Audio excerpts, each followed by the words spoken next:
بسم الله الرحمن الرحيم. السلام عليكم ورحمة الله تعالى وبركاته. ازيكم عاملين ايه يا شباب؟ يا رب تكونوا بخير. معاكم اخوكم اسلام صبح، وباذن الله نتكلم مع بعض دلوقتي في اول محاضرة من محاضرات موديول الجي اي تي.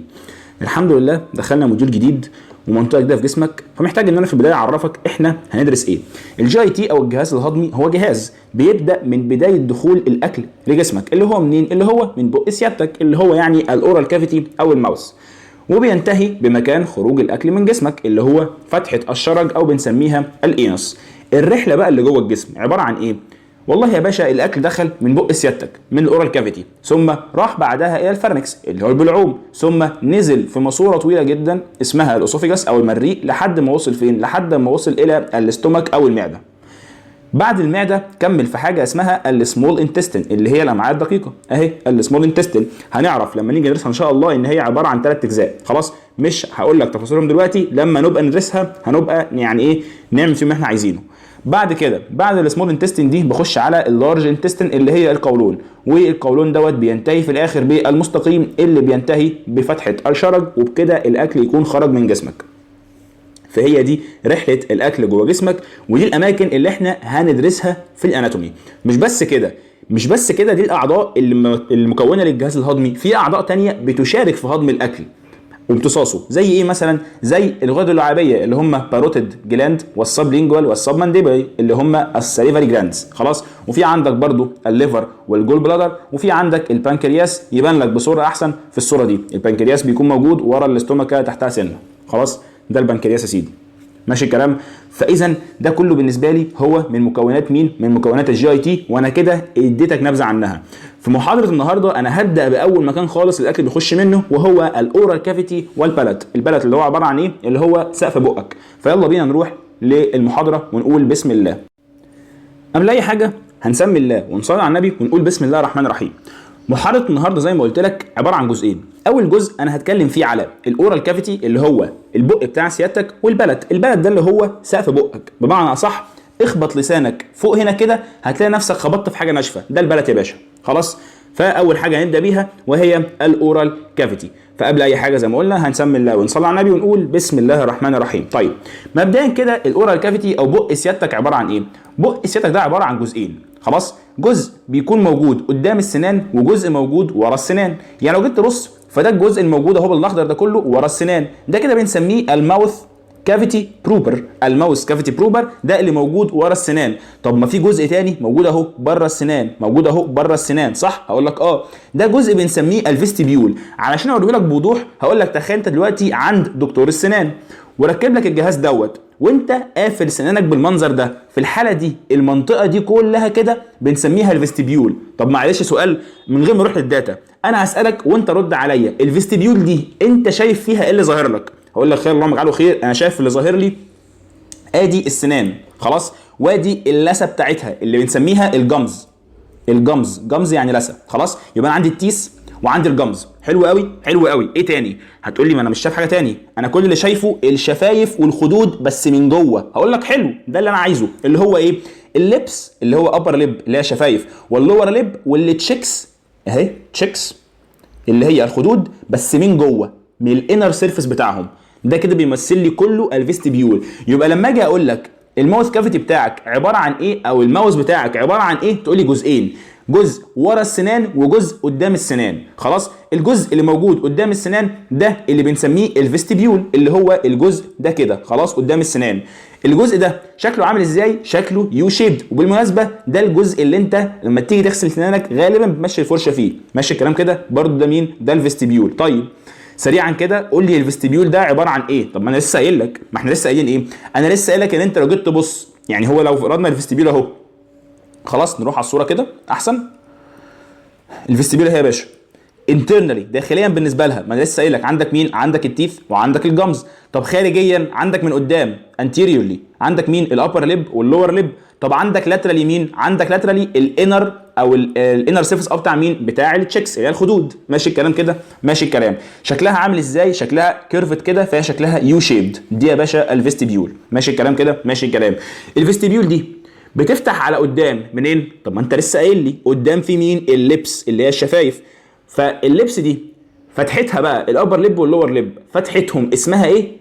فتحه الفم اللي هي اسمها ايه بقى؟ اسمها الاورال فيشر. ده بالنسبه لي اللي قدام، ماشي الكلام كده. طيب من ورا او داخليا التيث والجمز. خلاص، يبقى اذا الفيستيبيول ديت داخليا بالنسبه لها ايه الريليشن؟ تقول لي التيث والجمز. طب خارجيا اللبس دي انتيريورلي والتشيكس دي لاترالي. ماشي الكلام كده؟ ماشي الكلام. طيب وزي ما قلت لك الفيستيبيول بتفتح قدام بمين؟ فتحه الفم اللي هي الاورال فيشر. طيب حاجه تانية، لو انت جيت تبص في بقك كده بالمنظر ده، لو انت جيت اتخذت الجلد بتاع الخد بالمنظر ده كده، هتلاقي بص سنانك دي بنسميها اسامي. خلاص، يعني هو عارف انت القواطع والانياب والحاجات دي والضروس. الضروس اسمها المولر توث، يعني عندك الضرس اسمه مولر توث. خلاص، ففي عندك ضرس 2 3. انا عايز بقى الضرس الثاني اللي في النص دوت. قدام الضرس الثاني بيكون في عندك كده فتحه في بقك. خلاص، قدام الضرس الثاني دي فتحه مين؟ والله يا باشا دي فتحه احدى الغدد اللعابيه واكبرهم اللي هي مين؟ الباروتيد جلاند. طب دي فتحه، اي فتحه هنشوفها الغده هنسميها بابيلا. هنسميها ايه؟ بابيلا. خلاص، فدي هنسميها ايه؟ باروتيد بابيلا. ليه؟ علشان فتحه الباروتيد جلاند. معلش سؤال بس، هي ايه الباروتيد جلاند دي؟ اقول لك بص معايا، في عندك اول غده لعابيه موجوده فين؟ اول غده لعابيه موجوده كده في المنطقه دي بنسميها بالعربي غده نكافيه، بس عندنا بقى اسمها ايه؟ خلاص، باروتيد جلاند. بيكون عندها الضغط بتاعتها بتفتح فين؟ بتفتح قدام السكند مولر توث، بس الابر مش اللور. خلاص، قدام الابر سكند مولر توث بالمنظر ده كده. لما تيجي تبص في بق حد هتشوف المنظر ده. خلاص، فالفتحه دي انا بسميها ايه؟ باروتيد بابيلا. موجوده فين؟ اوبوزيت، يعني قدام السكند ابر مولر توث. ماشي الكلام كده؟ ماشي الكلام. طيب الفتحه دي فتحه مين؟ فتحه الباروتيد جلاند. ايوه، الجلاند نفسها بتفتح هنا؟ لا، اي جلاند عباره عن ايه؟ اي جلاند هي نفسها الجلاند اهي، بس بيكون في اخرها كده في ضغط. الضغط دي هي اللي بتخرج عصاره الجلاند وتنزلها في المكان اللي انا عايزه. فالفتحه النهائيه دي بالنسبه لي هي فتحه الضغط بتاعه الجلاند، الماسوره بتاعه الجلاند. خلاص، يبقى لو هنيجي بقى كده نرستق الكلام هقول لك ايه؟ هقول لك ان انا عندي قدام اوبوزيت للابر سكند مولر توث في عندي فتحه اسمها ايه؟ باروتيد بابيلا. طب دي فتحه مين؟ فتحه الباروتيد داكت بتاعه الباروتيد جلاند. ماشي الكلام كده؟ انا كده حتى الان خلصت لك الفيستيبيول. الكلام ما فيهوش اي حاجه صعبه، الكلام كله شارح نفسه. خلاص، قلت لك في اول محاضره ان انا في عندي الفيستيبيول ده الجزء الخارجي من الماوث بتاع سيادتك، وفي عندي الماوث كافيتي بروبر وده الجزء الداخلي. طيب هل الماوث كافيتي بروبر ده متصل بالفيستيبيول؟ هتقول لي بينهم السنان. هقول لك بينهم السنان، بس هل في نقطه اعرف اشد حبل بين الاثنين كده؟ هقول لك النقطه دي هي اخر نقطه خالص ورا اسنانك. لو انت جيت تبص على اسنانك كده من ورا خالص، من ورا اخر ضرس، هتلاقي في ممر كده صغير بيوصل الاثنين على بعض، بيوصل الفيستيبيول على الماوث كافيتي بروبر. خلاص، فانا بقول لك الفيستيبيول والماوث كافيتي بروبر متصلين بيهايند ذا لاست مولر توث او المولر تيث. خلاص، بالنسبه لي كده دي مقدمه المحاضره، مقدمه سهله جدا ما فيهاش اي حاجه اتكلمنا على الفيستيبيول، كلام سهل. ماشي. طيب بعد كده هخش على اللبس اللي هي الشفايف. لو انت جيت تبص فانا في وشي عضلتين مدورين. خلاص، في عضله حوالين العين وعضله حوالين الفم، الاثنين اوربيكولاريز عشان مدورين، بس في واحده حوالين العين فدي هنسميها اوربيكولاريز اوكيولاي، والثانيه حوالين الفم هنسميها اوربيكولاريز اوريس. خلاص، الشفايف بقى دي عباره عن ايه؟ عباره عن المصل دي اللي هي ايه؟ اللي هي الاوربيكولاريز اوريس مصل. خلاص، يبقى الشفايف هي عباره عن ايه؟ عباره عن مصل اسمها اوربيكولاريز اوريس مصل. حلو قوي.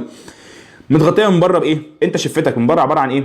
عباره عن سكين، جلد عادي زي اي جلد في جسمك، ولكنها من جوه عباره عن ايه؟ عباره عن ميوكوس ممبرين، زيها زي بقي كله من جوه. حلو قوي. طيب في حته في الشفه العلويه كده مميزه، حته عامله ازاي؟ لو جيت تبص معايا في الصوره دي كده، فانت هتلاقي في حته عامله زي ديبريشن كده، حته نازله كده، صح؟ اللي هي فيها شنب هتلر. انا جايب لك الصوره مخصوص اهو. الحته دي النازله دي اسمها ايه؟ اسمها الفلترم. خلاص، ده الميدل بارت بتاع الابر ليب. انا حتى الان ولا قلت اي حاجه، انا قلت لك ان بق سيادتك دوت عباره عن جزئين، جزء خارجي بنسميه الفيستيبيول وجزء داخلي ده الماوث كافيتي بروبر. حلو الكلام اهو، ادي الماوث كافيتي بروبر، نزلنا للصوره. ماشي الكلام. والفيستيبيول والماوث كافيتي بروبر متصلين ببعض من انهي حته؟ ورا اخر ضرس، ورا اللاست مولر توث. ماشي الكلام كده. طيب الفيستيبيول دي شكلها ايه؟ شكلها يو شيبد. من قدام او من خارجيا بقى اللي بيحيط بيها؟ من خارجيا الشفايف فوق وتحت، ومن بره لاترال يمين التشيكس، ولكن داخليا بالنسبه لها التيث والجمز اللي هي السنان واللثه. خلاص. طيب خارجيا برضو بتفتح بفتحه اللي هي مين، او قدام يعني اللي هي الاورال فيشر، وبتستقبل هنا كده فتحه. فتحه مين؟ هتقول لي فتحه الدكت بتاعه الغده. انهي غده بقى دي؟ فتحه الباروتيد دكت بتاعه الباروتيد جلاند. اسم الفتحه نفسها ايه بقى؟ باروتيد بابيلا. خلاص. ليه اسمها بابيلا؟ عشان بتكون يعني زي حته منفوخه كده، اسمها بابيلا. هنشوف برضو كمان شويه تحت اللسان فتحه غده هتكون برضو اسمها سبلينجوال بابيلا. سب يعني تحت، ولينجوال لسان. خلاص. سبلينجوال بابيلا. ماشي الكلام. طيب الفتحه دي مكانها فين؟ قدام الابر سكند مولر توث. ماشي الكلام كده. ماشي الكلام. بعد كده دخلنا على اللبس الشفايف، وده كان هي عباره عن مصل. انهي اوربيكولاريز؟ انا فاكر كان في اتنين. اللي حوالين العين ديت اوكيولاي، اما اللي حوالين الفم اسمها اوربيكولاريز اورس ماسل. خلاص. دي عباره عن الشفايف فوق وتحت، ولكن الشفه اللي فوق فيها حته مميزه في النص. الميدل بارت بتاع الابر ليب مميز، اسمه ايه؟ اسمه الفلترم. افتكر بيها على طول مين؟ شنب هتلر. ماشي الكلام كده. ماشي الكلام. طيب نيجي على النيرف سبلاي بتاع اللبس اللي هي الشفايف. دلوقتي انا بقول لك ان الشفايف ديت هي عباره عن مصل، عباره عن عضله، صح؟ بالتالي اي مصل بيكون واصل لها موتور سبلاي. يعني ايه العصب اللي يحرك العضله دي؟ من الاخر ايه العصب اللي يخليك تقفل بقك، تقفل شفتك؟ خلاص. ده الموتور. السنسور بقى الاحساس. نتكلم الاول عن الموتور. انا عندي الموتور نيرف اللي بيغذي المصل اللي هي بتاعت الشفايف ديت الاوربيكولاريز اورس ماسل، هو الفيشيال نيرف، ودي هي اصلا الصوره بتاعته. الفيشيال نيرف هو البرانش من اسمه فيشيال يعني وجه. خلاص. فهو النيرف الكرينيال نيرف اللي رايح يغذي اغلب وشك. ماشي الكلام. طيب سريعا كده لو انت عايز تفتكر الكرينيال نيرفس هم كانوا 12، كنا مجمعينهم في سكيما، مش انا اللي عاملها، اللي عملها الدكتور محمد رضا بتاع الفسيولوجي. كان السكيما عباره عن ايه؟ كانت او تراي اجين، ماشي، فيس اند جين، بعد كده فيري اميزنج هوبس. كان عندك او اللي هم مين؟ هم اولفاكتوري اوبتيك اوكيلوموتور. بعد كده تراي اللي هم ايه؟ تروكلير 4، ترايجيمينال 5. بعد كده اجين اللي هو الابدوسنت. بعد كده فيس اند جين دوت فيشيال اللي هو الفيس. خلاص. وجين ده الجلوسو فارنجيال. بس بينهم خد بالك في مين؟ في النيرف اللي هو 8 اللي هو الفيستبلو كوكلير بتاع السمع. بعد كده عندك فيري اميزنج هوبس اللي هي ايه؟ اللي هي الفي اللي هو الفيجاس رقم 10، ثم الاي اللي هو الاكسسوري 11، ثم الاتش اللي هو الهايبوجلوسال. دول سريعا كده ال 12 كرينيال نيرف. خلاص. انا عايز منهم بقى في المحاضره النهارده النيرف السابع اللي هو الفيشيال، والخامس اللي هو الترايجيمينال. خلاص. دول رايحين الوش. ماشي الكلام. طيب هنتكلم زي ما قلنا على مين؟ على الفيشيال نيرف. الفيشيال نيرف بيخش وشك ماشي بالمنظر ده، ويدي 5 برانشات. بيدي واحد فوق على التمبرال بون بنسميه تمبرال برانش. بعد كده على عظمه الزيجوماتيك بون اللي جنب العين دي بنسميه زيجوماتيك برانش. بعد كده على الخد بنسميه بكل. بعد كده على المارجن بتاع المانديبل، المارجن بتاعها فبنسميه مارجنال مانديبلر. بعد كده على السيرفكس بنسميه سيرفايكال برانش. ماشي الكلام. دي سريعا كده برانشات الفيشيال نيرف. انا كل بقى اللي يهمني فين في دول؟ انا اللي يهمني البكل. البكل دوت هو اللي هيدي مين؟ هو اللي هيدي الاوربيكولاريز اورس ماسل دلوقتي. ماشي الكلام كده. ماشي الكلام. يبقى حته ما اتذكرتش هنا لما اجي اقول لك اللبس ابر ولور ليب كماسل، هتكلم كماسل دلوقتي، او اقول لك سؤال تاني اوربيكولاريز اورس ماسل السبلايد باي، واديك اختيارات واحط لك احط لك اللي هو الزيجوماتيك برانش، ولا التمبرال برانش، ولا البكال برانش، ولا مارجن مانديبولار برانش، ولا السيرفيكال برانش؟ تقول لي البكال برانش. ودي الصوره بتاعتهم اهي. خلاص. البرانش البكال دوت اللي ماشي على الخد هو اللي هيغذي المصل دي. ليه اتسمى بكال؟ هنعرف واحنا بنشرح الخد اللي هو التشيكس. ماشي الكلام اهو. ماشي الكلام كده. ماشي الكلام. حتى ما قلتلكش حاجه، بقول لك المصل دي مين اللي بيغذيها؟ الفيشيال نيرف. طيب ده العصب السابع، اسمه كده في اسمه الدارج العصب السابع، وهو فعلا العصب السابع. طيب هديك حته بقى ديك انت عشان تثبت المعلومه. تسمع عن حد مثلا عنده مشكله في العصب السابع، برد، جالي برد في العصب السابع، او جاله مشكله في العصب السابع، من ضمن المشاكل اللي بيعاني منها ان هو يقول لك يا دكتور انا اللعاب بيسيل من بقي. حاجه اسمها في الطب عندنا العرض نفسه درولينج اوف سلايفا. درولينج يعني اللعاب بيقع، كلمه درولينج. خلاص اهي درولينج. ده معناه ايه؟ معناه ان اللعاب بيقع من بقه. ماشي الكلام كده. طب ايه مشكلته دلوقتي؟ ان العصب السابع فيه مشكله، فالمصل اللي حوالين الشفايف اللي بتتغذى من العصب السابع فيها مشكله، مش عارف يقفل بقه على بعضه، فبالتالي يحصل له ايه؟ درولينج اوف سلايفا. خلاص. يبقى انا من ضمن الحاجات اللي بشخص بيها لو في مشكله في العصب السابع ان انا بقول له اقفل بقك على بعض. ماشي الكلام. طيب بعد كده نخش على السنسوري بتاع اللبس، الابر ليب واللور ليب. اروح بقى دلوقتي لنيرف تاني من ضمن الكرينيا نيرفس، وهو التراجيمنال نيرف، ده العصب الخامس. العصب الخامس نفس فكره الفشه ولكنه اقل شويه، بيخش وش سيادتك ثم بيدي برانش فوق رايح على العين بنسميه اوبثالميك، بعد كده برانش ماشي على عظمه المجزله دي بنسميه ماكسيلاري نيرف، بعد كده برانش ماشي على المانديبل بنسميه مانديبولار نيرف. دول 3 برانشات بيخصوا مين؟ بيخصوا التراجيمنال نيرف. حلو قوي. انا عايز منهم ماكسيلاري وعايز منهم مانديبولار. زي ما انت شايف كده الماكسيلاري دوت هو اللي ماشي فوق هنا كده، فهو اللي هيغذيه بالتبعيه مين؟ الابر ليب، والمانديبولار ماشي هنا فهو اللي هيغذيه مين؟ اللور ليب. بس ده ايه؟ ده كسنسيشن، ده كسنسيشن. ماشي الكلام كده؟ ماشي الكلام. يعني دلوقتي لما اقول لك ان شخص وليكن كان بيعمل مثلا عمليه في وشه، او شخص اخذ طعنه في وشه، بالتالي ما بقاش حاسس مثلا بالشفه الفوقانيه، ساعتها انهي عصب اتضرب؟ تقول لي اتضرب عنده ماكسيلاري نيرف. طب شخص كان بيتخانق اخذ طعنه في وشه وما بقاش حاسس بالشفه التحتانيه، يبقى انهي نيرف اتضرب ساعتها؟ تقول لي مانديبولار نيرف. ماشي الكلام كده؟ ماشي الكلام. ده بالنسبه للنيرف سبلاي بتاع اللبس. خلاص.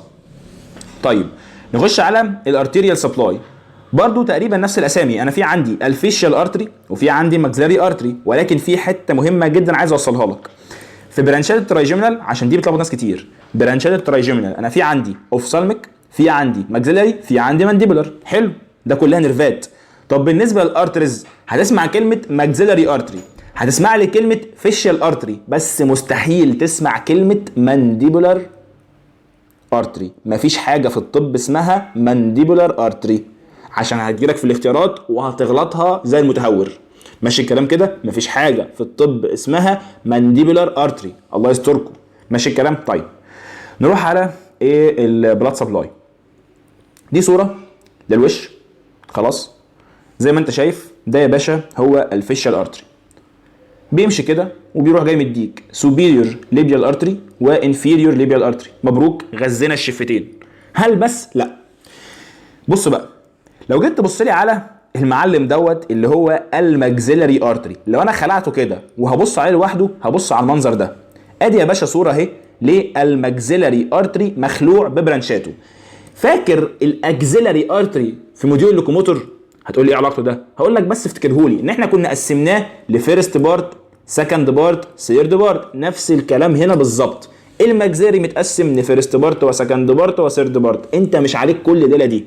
امال انت عليك ايه؟ انت عليك ان انا هقول لك دلوقتي ان الشفه الفوقانيه السوبيريور ليب اخذت بلاد سبلاي من الانفرا اوربيتال بتاع الماكسيلاري ارتري.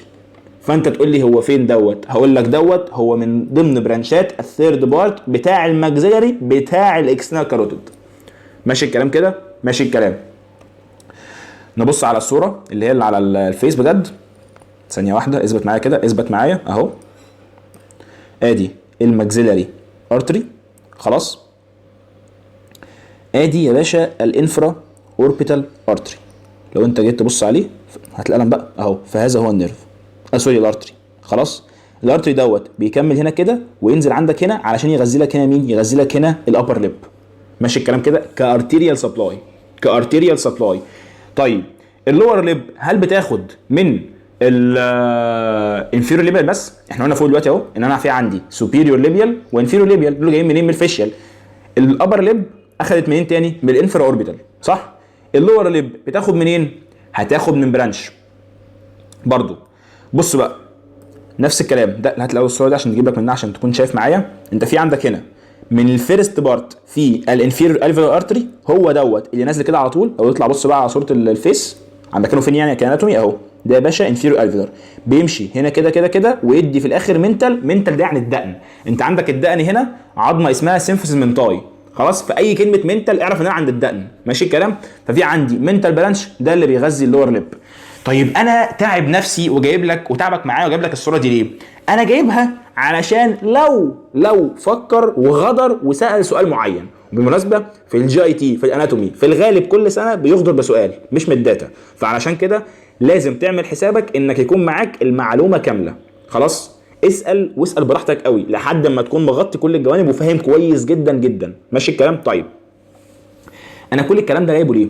انا كل الكلام ده علشان لو سالك الانفرا اوربيتال المنتال دول خارجين من انهي حته في الماكسيلاري ارتري.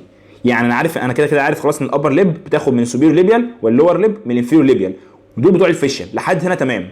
الابر ليب اخذت من الانفرا اوربيتال، ده اللي كان هنا كده، ده اللي كان جاي من الماكسيلاري خلاص. واللور ليب اخذت من المنتال بتاع الانفيريور الفيلر بتاع الماكسيلاري. دول بقى جايين من انهي جزء في الماكسيلاري؟ انا قلت لك ان هو فيرست بارت، سكند بارت، ثيرد بارت. هقول لك بص معايا، اللور ليب ديت، اللور ليب اخذت من الانفيريور الفيلر اللي جاي من الفيرست بارت، اما الابر ليب اخذت من الانفرا اوربيتال اللي جاي من الثيرد بارت. خلاص انت كده عرفتها عشان هي ما اتذكرتش في الداتا، ولكن لو حب يرخم ويسالك فيها احنا عرفناها الحمد لله. ماشي الكلام كده؟ ماشي الكلام كده. انا خلصت اللبس كنيرف سبلاي، كارتيريال سبلاي. ينقصني بس ايه؟ الليمفاتيك درينج، وهو سهل جدا يعني. خلاص نقوله دلوقتي عشان نخلص منه. الليمفاتيك درينج، الابر ليب واللور ليب هما الاثنين هيودوا فين؟ هيودوا على السب مانديبولار ليمف نودز. لو جيت تبص معايا على رسمه او يعني توزيعه الليمف نودز، فانت هنكبر كده الصوره دي بسم الله. فانا في عندي كده اهي السب مانديبولار ليمف نودز في المنطقه دي. خلاص دي بيروح لها مين او بيستقبل ليمفاتيك درينج منين؟ من الابر ليب ومن اللور ليب. اللور ليب برضو بس من السنترال بارت بتاعها من النص بالظبط بتنزل على السب منتال، بس دي اضافه. خلاص ماشي الكلام كده؟ ماشي الكلام؟ ماشي الكلام. بس ده بالنسبه يا باشا ليه الليمفاتيك درينج بتاع مين؟ بتاع اللبس. صعب الكلام لحد دلوقتي؟ اعتقد الكلام سهل صح؟ انا حتى الان ما قلتلكش اي حاجه. انا كلمتك في ان الاورال كافيتي ده عباره عن ايه؟ عباره عن مكانين او عباره عن منطقتين، واحده اسمها الفيستيبيول والثانيه اسمها الماوث كافيتي بروبر. الفيستيبيول ده الجزء الخارجي، ان انا لو عملت لك كده ورحت عند دكتور السنان وبصينا على الصوره دي، فاحنا كده حاليا شايفين الفيستيبيول كلها. اوصفها لي من الرسمه مش من الداتا، اوصف لي ايه انترنالي بالنسبه لها. انترنالي ايه الداخلي؟ التيث والجمز، السنان واللثه. بالمناسبه في حته عشان لو سمعتها، في حته ايه؟ بص السنان ديت، السنه عامله كده صح؟ بتكون راشقه في عظم الجمجمه بالمنظر ده كده، ده كده عظم الجمجمه اهو. خلاص ده عظم الجمجمه. ماشي الكلام؟ الحته دي كده اللي هي بيت السنه او الحته اللي السنه بترشق فيها في الجمجمه اسمها الفيلر بروسيس. اسمها ايه؟ الفيلر بروسيس. ده المكان اللي السنه بتعشق فيه في الجمجمه. خلاص؟ علشان كده ما تستغربش لما اقول لك ان الماوث كافيتي بروبر اللي هو اللي محبوس جوه حاليا، اللي انت حاليا مش شايفه عشان احنا قافلين السنان، الانتيريور ريليشن بالنسبه له الالفير بروسيس دوت. وانت حاليا فاهم ليه؟ فاهم؟ لان هو جدر السنه. ما انا قلت لك من قدام عندك اللثه، طب من ورا عندك بقى باين لك يعني ايه؟ اللثه دي بتكون سميكه اكتر من قدام، من قدام يعني ايه المنظر من هنا كده، اما داخليا اللثه مش بالسمك دوت. خلاص؟ فداخليا انت هيكون بالنسبه لك جدر السنه هو اللي قدامك بالظبط. ماشي الكلام؟ ما تستغربش لما اقول لك ان من ريليشن الماوث كافيتي بروبر بالنسبه لي مين؟ بالنسبه لي قدام الالفير بروسيس بتاع التيس. ماشي الكلام كده؟ ماشي الكلام. بعد كده قلت ان الماوث كافيتي بروبر موصل على الفيستيبيول عن طريق ايه؟ عن طريق وصله او فتحه هنا كده موجوده ورا اخر ضرس. بعد كده اتكلمنا على الفيستيبيول، قلت لك ان هي انترنالي التيس والجمز، اكسترنالي ابر ليب ولور ليب وتشيكس، وبتفتح قدام بفتحه الفم نفسها اللي هي الاورال فيشر. وعندك برضو نفس الفيستيبيول بس من جوه من هنا كده بتستقبل حاجه. بتستقبل ايه؟ بتستقبل فتحه اسمها باروتيد بابيلا. بتاعت مين؟ بتاعت الباروتيد داكت، بتاعت الباروتيد جلاند. حلو الكلام؟ حلو الكلام. مكانها بقى فين بالظبط؟ قدام الابر سكند مولر توث. حلو. بعد كده دخلنا على اللبس، قلت لك اللي هي الشفايف عادي خالص. قلت لك ان في عندي 2 اوربيكولاريس في وشي، في واحده حوالين العين اوربيكولاريس اوكيلاي، واحده حوالين الفم اوربيكولاريس اورز ماسل. دي اللي انا عايزها. فالابر ليب واللور ليب عباره عن الماسل دي. حلو قوي، حلو قوي قوي. وبعدين بقول لك ان الابر ليب فيها حته مميزه جدا. حته ايه؟ النص بتاعها الميدل بارت بتاع الابر ليب بيبقى فيه حته كده نازله بنسميها ايه؟ الفلترم. الفلترم وافتكر بيها شنب هتلر موجود في النص بالظبط اهو على الفلترم بالظبط. ماشي الكلام كده؟ ماشي الكلام. بعد كده بروح على مين؟ بروح على النيرف سبلاي. قلت لك النيرف سبلاي هقسمه الى موتور وسنسوري. موتور يعني ايه؟ انا بحرك ماسل. طب سنسوري انا بحس. خلاص؟ ماشي الكلام؟ طيب لو هلخصهم في كلمه ان الموتور دوت جاي من انهي عصب؟ العصب السابع الفيشيال نيرف. طب اديني تفاصيل. جاي من البكال برانش اهو، البكال برانش بتاع الفيشيال نيرف. انا عندي تمبورال، عندي زيجوماتيك، عندي بكال، مارجنال مانديبولار وسيرفايكال. خلاص ماشي الكلام. انا عايز مين؟ عايز البكال برانش بتاع الفيشيال اللي هو الكرينيال نيرف رقم كام؟ رقم 7. طيب السنسوري هقول لك والله الابر ليب ديت واخده منين؟ من الماكسيلاري بتاع الترايجيمنال، ده الكرينيال نيرف رقم 5. خلاص. واللور ليب واخده من المانديبولار اللي هو جاي برده من الترايجيمنال اللي هو الكرينيال نيرف رقم 5. ماشي الكلام كده؟ ماشي الكلام. طيب ده كان بالنسبه للنيرف سبلاي. الارتيريال بقى سبلاي. الارتيريال سبلاي زي ما قلنا انا في عندي اهو ادي الفيشيال نيرف سوري الفيشيال ارتري راح ودى انفيريور ليبيال وسوبيريور ليبيال. خلاص. زائد ان كل شفه تاخد من ارتري تاني. منين؟ انا في عندي ارتري رئيسي اسمه ماكسيلاري ارتري. ماكسيلاري ارتري عباره عن فيرست بارت ثم سكند بارت ثم ثيرد بارت. من الفيرست بارت خرج مين؟ خرج انفيريور الفيلر، هيروح هنا كده ويدي منتال برانش هيغذي اللور ليب من الفيرست بارت. طب من الثيرد بارت بتاعه هيخرج من عندك من الثيرد بارت هنا كده في الانفرا اوربيتال. ليه اسمه كده؟ عشان تحت اوربيت العين. انت عندك الحته اللي هي بتاعت العين ديت في العظم الجمجمه، تجويف العين ده كده في الجمجمه اسمه اوربت. في اي حاجه هنا بسميها بسميها انفرا اوربيتال. ماشي الكلام كده؟ ماشي الكلام. بس هذا الانفرا اوربيتال هيغذي مين؟ هيغذي لي الابر ليب. بعد كده بروح على الليمف درينج واقول لك ان الابر واللور الاثنين بيصبوا فين؟ بيصبوا في السب مانديبولار ليمف نودز، ولكن السنترال بارت بتاع اللور ليب هيودي على تحته على طول. ما هو انت السنترال بارت بتاع اللور ليب لما انزل منه دخلت على الدقن صح؟ وقلنا الدقن من النص اسمها ايه؟ المنتال. فعندي هنا اسمها السب منتال ليمف نودز. انا كده خلصت لك بالنسبه لي الليبس والفيستيبيول. نخش على التشيكس. ايه يا باشا الخدود اللي تشيكس مالها؟ دي اللي في جناب وشك صح؟ هقول لي حلو، تقول لي حلو قوي. طيب هي جناب او هي السايدز بتاع الاورال كافيتي دي اللي تشيكس. طيب قدام عباره عن ايه؟ يعني ايه قدام؟ يعني انا مش قدام هنا اعرف منين ان دي الشفايف واعرف منين ان دي اللبس؟ ما انا عندي في هنا كده اللبس وعندي في الجنب هنا اللي تشيكس. هل بينهم مثلا كده في حاجز؟ هقول لك بينهم في حاجز فعلا. الحاجز ده اللي هو ايه؟ لو جيت تركز كده ففي عندك لما تيجي تضحك مثلا او تكشر كده بيبان لك خط هنا كده، خط من جنب مناخيرك لحد جنب شفايفك. الخط ده اسمه نيزو ليبيال فولد. ايه؟ نيزو ليبيال فولد او جروف. ماشي الكلام كده؟ اسمه نيزو عشان جنب النوز، ليبيال عشان جنب الشفايف، فاسمه كده ايه؟ اسمه نيزو ليبيال فولد او جروف اهو، فولد او جروف. ماشي الكلام كده؟ ماشي الكلام. ده بيعمل لي ايه؟ ده بيفصل لي اللبس عن التشيكس. يعني ممكن اقول لك ان اللبس دي اللبس باوندد لاترالي بمين؟ بالنيزو ليبيال جروف، او التشيكس باوندد قدام بمين؟ بالنيزو ليبيال جروف برضو. ماشي الكلام كده؟ ماشي الكلام. طيب بعد كده نخش على اناتومي الخد نفسه. يعني اناتومي الخد، يعني انا دلوقتي لو جيت ابص على خد سيادتك واشرحه انا عايز اعرف طبقاته لحد ما اخرمه واخش جوه بقك. فاهم حاجه؟ في اي حته في جسمي، في اي حته في جسمي انا عارف ان في ايه؟ انا عارف ان في سكين، سوبرفيشال فاشيا، ثم ديب فاشيا، نفس الكلام بالظبط.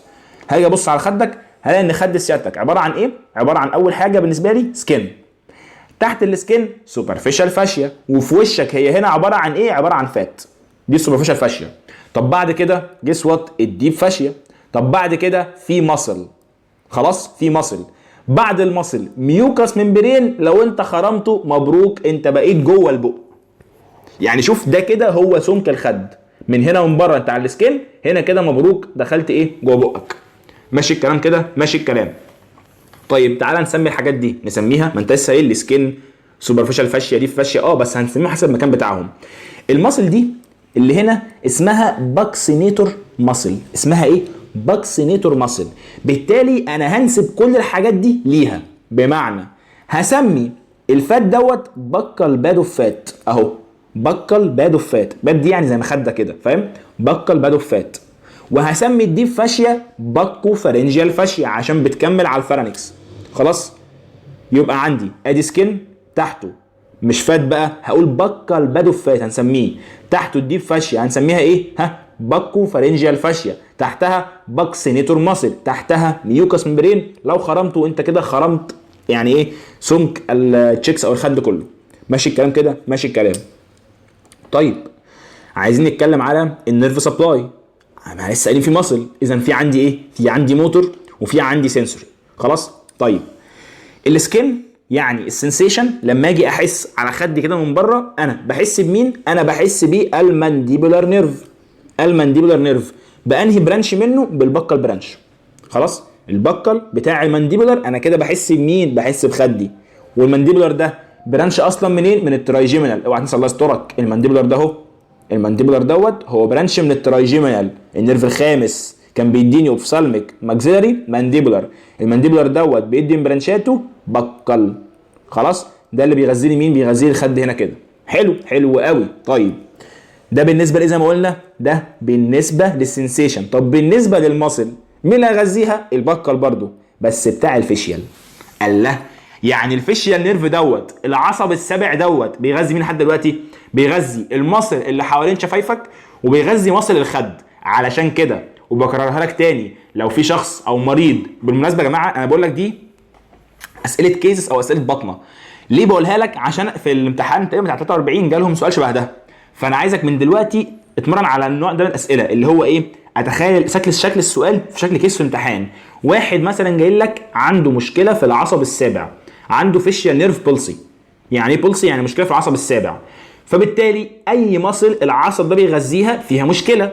وانا حتى الان قلت لك 2 مصل العصب ده بيغذيهم. قلت لك مين؟ قلت لك مصل حوالين الفم، دي بنسميها اوربيكولاريس اورس مصل، ما يعرفش يقفل بقه، فتكون ايه شكوته؟ درولينج اوف سلايفا، بيوقع اللعاب من بقه. خلاص. طب ايه الشكوى الثانيه؟ يقول لك يا دكتور انا ما بعرفش اضحك، ما بعرفش اضحك خالص. فتقول له كده مثلا بين سنانك، ما يعرفش يبينها، يكون وشه مقفول. تقول له انفخ خدك، ما يعرفش ينفخه. تقول له صفر، ما يعرفش يصفر. ما انا لما اجي اصفر بعمل كده اهو، الصفاره دي كده، انا كده قافل كل بقي وشادد عضلات خدي وبصفر. فهو ما يعرفش يعملها، لان هو ولا هيعرف يشد اوربيكولاريس اورس ماسل ولا هيعرف يشد باكسينيتور ماسل. خلاص. علشان كده لما هاجي ان شاء الله في الكويز واجيب لك سؤال، اقول لك يا دكتور دلوقتي معاك مثلا رجل عنده 64 سنه، متجوز مره، مطلق مرتين، عنده 7 عيال، ماليش كل ده ولا يشغلني، بس قلت لك في نص الكلام ده عنده فيشيال نيرف بولسي. امسك في دي. ايه الاكشن او ايه الاكشن من الجايين دول هيبقى عنده مشكله فيه؟ خلاص. من ضمن الاكشنز هحط لك ان هو كانت وصل اللي ما يعرفش يصفر. وصل دي اللي هي كده اهي، ما يعرفش يصفر. خلاص. ما يعرفش يعمل فيرم كلوز اوف هيز ماوس، ما يعرفش يقفل بقه فيرملي، اللي هو قفله محترمه. خلاص. او اقول لك عكس لك السؤال، من ضمن شكوته هو ان هو مش عارف يعمل ايه او هو بيحصل له ايه، فهحط لك في الاختيارات درولينج اوف سلايفا، بيوقع اللعاب لان هو مش عارف يقفل بقه. ماشي الكلام كده؟ الله يسترك، ركز في النوعيه دي من الاسئله. خلاص. ده بالنسبه لي كده انا خلصت التشيكس. لو هنبص سريعا كده على كلام الداتا، فوالله يا باشا ان هي موجوده السايد بتاع الاورال كافيتي. خلاص. قدام ليميتد بمين؟ بالنيزو ليبيال جروف او فولد which extends from the side of the nose للانجل اوف الماوس، من عند جناب المناخير لحد الانجل اوف مين؟ انجل اوف ماوس. بعد كده التشيكس نفسه او الخد نفسه عباره عن ايه؟ شرح يا باشا. ادي اول حاجه سكن، شيل، لقيت فات اسمه ايه؟ بكر بادو فات، شيل. لقيت الديب فاشيا اللي اسمها هنا باكو فارنجال فاشيا، شيل. لقيت ايه؟ باكس نيتور ماسل، شيل. لقيت ميوكوزا او ميوكوس ممبرين، لو شلتها انت كده دخلت جوه البق، خرمت الخد كله. ماشي الكلام كده؟ ماشي الكلام. طيب في نقطه حابب ان انا اقولها لك، دي كده كان اسمها مين؟ باروتد جلاند، شايفها اهي.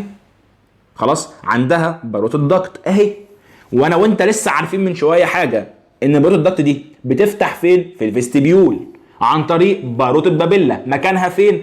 قدام اوبوزيت للابر سكند مولر توث. حلو قوي. طيب الداكت دي بالمناسبه، الجلاند دي كده، الجلاند دي موجوده تحت الجلد مباشره، تحت الجلد مباشره. خلاص. يعني لو حد لا قدر الله شفته انت في الاستقبال وعمل حادثه هنا كده في المنطقه دي، هتشوفها عنده الغده باينه. جالنا في مره عيل صغير الاستقبال، في كلب عضه من وشه هنا، الغده كانت باينه. صباح الفل. ماشي الكلام؟ فدلوقتي الغده تحت الجلد على طول، بالتالي الجلاند موجوده فين؟ سوري، يعني الجلاند ده الغده تحت الجلد على طول، بالتالي الدكت اللي خارجه منها تحت الجلد على طول. طب انا عايز اوصل الجلاند دي انها تصب جوه بقك في الفيستيبيول، بالتالي لازم اخرم كل الكلام ده. انا مش فاهم منك حاجه، انت عمال تهزي. اقول لك بص معايا، ده السكين. خلاص. تحته هنا كده ادي باروتد جلاند عادي خالص، مش ده السكين؟ تحته فيه ايه؟ تحته فيه بكال بادوفات. تحت الفات دوت في مين؟ بس هنمسح كده نقول تاني اهو. ادي عندك ادي سكين وادي باروتد جلاند اهي، باروتد جلاند. خلاص تحت ادي يا باشا سكين اهو، هكتبها لك. تحت السكين في عندك مين؟ ادي بكل باد اوف فات. تحت الفات في باكو فارنجيال فاشيا، باكو فارنجيال فاشيا. بعد كده تحتها في المصل اللي هي باكسينيتور مصل، تحتها في ميوكوزا. حلو. لو خرمتها اخش فين؟ اخش ايه؟ بق سيادتك، صح؟ انا عايز اخرج من الجلاند دي ضغط وعايز اوصلها هنا، يبقى هخرم ايه؟ هخرم الفات وهخرم الديب فاشيا وهخرم المصل وهخرم الميوكوزا. بالتالي انا خرمت خدك كله اكسبت حاجه واحده اللي هي ايه؟ السكن. خلاص يبقى الباروت دكت دلوقتي خرمت كل الثيكنس بتاع التشيك ما عدا مين؟ ما عدا السكن. خلاص ده سؤال ام سي كيو محترم جدا. ماشي الكلام؟ بس يا باشا ده بالنسبه لللبس والتشيكس. خلاص حتى الان الكلام يعني تحس ان هو انا بحاول بقدر الامكان اديك كل التفاصيل، ما سمعكش كلمه وما تقفل المحاضره تقول لي الكلمه دي معناها ايه، او الكلمه دي جت منين، او الكلمه دي اصلها ايه، او انا مش شايفها او مش متخيلها. انا الداتا بتاعتنا يعني حوالي كام صفحه؟ 16 صفحه، اغلبها صور اصلا، اغلبها صور. ولو تلاحظ انا الصور اللي جايبها لك كتير قوي، لان انا هدفي اول واخير انك انت تتخيل كويس. وانس ان انت تخيلت كويس انا كده بالنسبه لي زي الفل. ماشي كده؟ ماشي. يبقى خلصنا الفيستيبيول، خلصنا اللبس، وخلصنا كمان التشيكس. نخش على الماوث كافيتي بروبر. كنت قلت لك من شويه ان انا في عندي فيستيبيول، ادي يا باشا الفيستيبيول والماوث كافيتي بروبر، ودول هما الاثنين من اجزاء الاورال كافيتي. واتفقنا ان الفيستي عرفتنا بقى الفيستيبيول الحته اللي بره، خلاص عرفنا اهي دي كده بنسميها فيستيبيول، باوندد انترنالي بالاسنان واللثه ومن بره الخد والشفايف. حلو قوي، حلو قوي. طيب وراها مين بقى؟ وراها الماوث كافيتي بروبر، وهما الاثنين موصلين على بعض من ورا هنا كده، من ورا اخر ضرس. الماوث كافيتي بروبر بقى هو الحته الخضراء في الصوره دي، شايفها اهي دي كده، كل دي الماوث كافيتي بروبر. طيب هسألك سؤال، الماوث كافيتي بروبر ده ايه بالنسبه له قدام؟ هتقولي اللي بالنسبه له قدام او خارجي هو اللي بالنسبه للي قدامه داخلي. هو قدامه مين؟ مش فيستيبيول؟ ايه بالنسبه له داخلي؟ السنان واللثه. يبقى ايه بالنسبه له هو قدام؟ هتقول لي برضه نفس السنان واللثه، بس زي ما قلت لك ان اللثه ورا مش بنفس السمك، فهقول بدل اللثه الالفيولار ارش. ايه الالفيولار ارش ده؟ انا لسه لك من شويه، ده جدر السنه. السنان بتكون داخله هنا كده في حفره اسمها ايه؟ اسمها الالفيولار ارش. خلاص فدي بالنسبه لي ايه؟ بالنسبه لي دي الانتيريور باوندري بتاعي كماوث كافيتي بروبر. ماشي الكلام كده؟ ماشي الكلام. طيب ايه السقف بتاعه او ايه الروف بتاعه؟ والله الروف بتاعك هو سقف بقك اهو، الحته دي اللي هي بنسميها ايه؟ اللي هي البالت. خلاص ماشي الكلام. انا في عندي البالت دوت من قدام هنا كده بيكون ناشف بنسميه هارد بالت، اما من ورا من هنا كده بيكون طري بنسميه سوفت بالت. ماشي الكلام. فالبالت كاملا بالنسبه لي هو الروف بتاع الماوث كافيتي بروبر. بعد كده اخش على الفلور اللي هي الارضيه بتاعتي. انت المنطقه دي مين اللي قاعد يعني مستقنيص فيها؟ لسانك، التنج. فده بالنسبه لي هنا هو الايه؟ الفلور. زائد لما اجي اشرح اللسان كمان شويه هقول لك ان في ستراكشرز بالنسبه لي مهمه جدا موجوده تحت اللسان وعلى الباك بتاع اللسان، دي برضو تعتبر بالنسبه لي من الفلور بتاعي. زائد لو شلت لسانك هلاقي فيه مصل. انهي مصل؟ لو جيت تبص معايا كده في الصوره دي، فالمصل اللي هي اللي بالبني دي شايفها، دي اسمها مايلو هايويد مصل. دي برضو بالنسبه لي من الفلور بتاع مين؟ الفلور بتاع الماوث كافيتي بروبر. يبقى لما اجي اسالك سؤال دلوقتي واقول لك ده يا باشا بق سيادتك، هل تقدر تقول لي الفيستيبيول فين؟ هتقول لي الحته اللي هي اللي بره دي كده، دي كده فيستيبيول. هل تعرف تقول لي الباوندرز بتاعتها؟ هتقول لي سهله جدا، داخليا بالنسبه لها الايه؟ التيث واللثه بتاعتها، الجمز، التيث والجمز. طب خارجيا ادي ابر ليب ولور ليب وادي التشيكس. خلاص دي الباوندرز بتاعتها. وبتفتح قدام بمين؟ بالاورال فيشر او فتحه الفم. طيب الماوث كافيتي بروبر الحته اللي جوه دي كلها ايه الانتيريور باوندري بتاعها؟ الانتيريور باوندري التيث والالفيولار ارش. خلاص اللي هو جدر السنه ده قدام. طيب ايه اللي من فوق؟ الروف بتاعك سقف بقك مين؟ البلد. خلاص طب ايه الفلور بتاعك؟ اللسان باللي تحته اللي هو ايه؟ لسه هنشرحه مع الطنج. زائد ماسل كمان تحت اللي هي مين؟ المايلو هايود ماسل اللي هي البنيه دي، شايفها بتاع الكلام اهو، الماسل البنيه دي مايلو هايود ماسل. ماشي الكلام كده؟ ماشي الكلام. طيب فاضل لي في الباوندرز حته انا كنت سايبها دلوقتي. حته ايه بقى؟ حته الجناب واللي ورا. ايه ده بقى؟ بص يا باشا، دلوقتي انا عايزك تبص معايا في الصوره دي كويس جدا. شايف الصوره دي؟ دي صوره احنا جبنا شخص واخدنا فيه ساجيتال سيكشن وهنبص له حاليا من الجنب. فانا شايف ده كده، ادي مناخيره وادي بقه وادي زوره، خلاص. نيزال كافيتي، اورال كافيتي تجويف بقك، ودي كده الحنجره اللارنكس. ورا كل الكلام ده انا في عندي زي ماسوره كده اسمها الفارنكس، ده كله كده الفارنكس او البلعوم، خلاص. ده الفارنكس كله، ده كله فارنكس. طيب بس نقسمه ازاي؟ مش فاهم. ما انا في عندي حته من الفارنكس قدام المناخير، خلاص هنسميها نيزو فارنكس. في عندي حته من الفارنكس قدام تجويف الفم، هنسميها اورو فارنكس. في عندي حته من الفارنكس قدام اللارنكس، فهنسميها لارنجيو فارنكس، خلاص. يبقى الفارنكس بقسمه حسب مكانه. عند الانف فوق هنسميه ايه؟ هنسميه نيزو فارنكس. عند الاورال كافيتي اورو فارنكس. وعند الحنجره لارنجيو فارنكس. مش عايز كل الكلام ده في حاجه، انا عايز منه ايه؟ الاورو فارنكس. مش ده الاورال كافيتي؟ ودي كده هي اسنانك؟ هتقول لي اذا الحته دي كده كلها هي مين؟ الماوث كافيتي بروبر، صح. وايه حته اللحمه دي؟ ده لسانك. دي كلها كده عضله لسانك. هتقول لي لساني اللي قد كده؟ ده كله كده جدر لسانك، خلاص. بالمناسبه عشان تعرف انت يعني حاجه ليك، ايه حاله بلع اللسان؟ حاله بلع اللسان ان جدر اللسان ده كله، هات القلم معلش، جدر اللسان ده كله بيريح على ورا هنا كده، خلاص. فيقفل لك مجرى التنفس، ما عديش هواء، بالتالي الشخص يتخنق. حلها بتعمل ايه؟ بتزق الدقن لفوق وحوار كده يعني، بس. ماشي الكلام؟ فده معنى بلع اللسان، ان هو العضله دي بتريح على ورا. ماشي الكلام كده؟ ماشي الكلام. مش موضوعنا دلوقتي، لسه هنشرح اللسان بالتفصيل. المهم انا بقول لك ان ده كده الاورال كافيتي، وده كده الاورو فارنكس، يعني دوت ماوث ودوت فارنكس.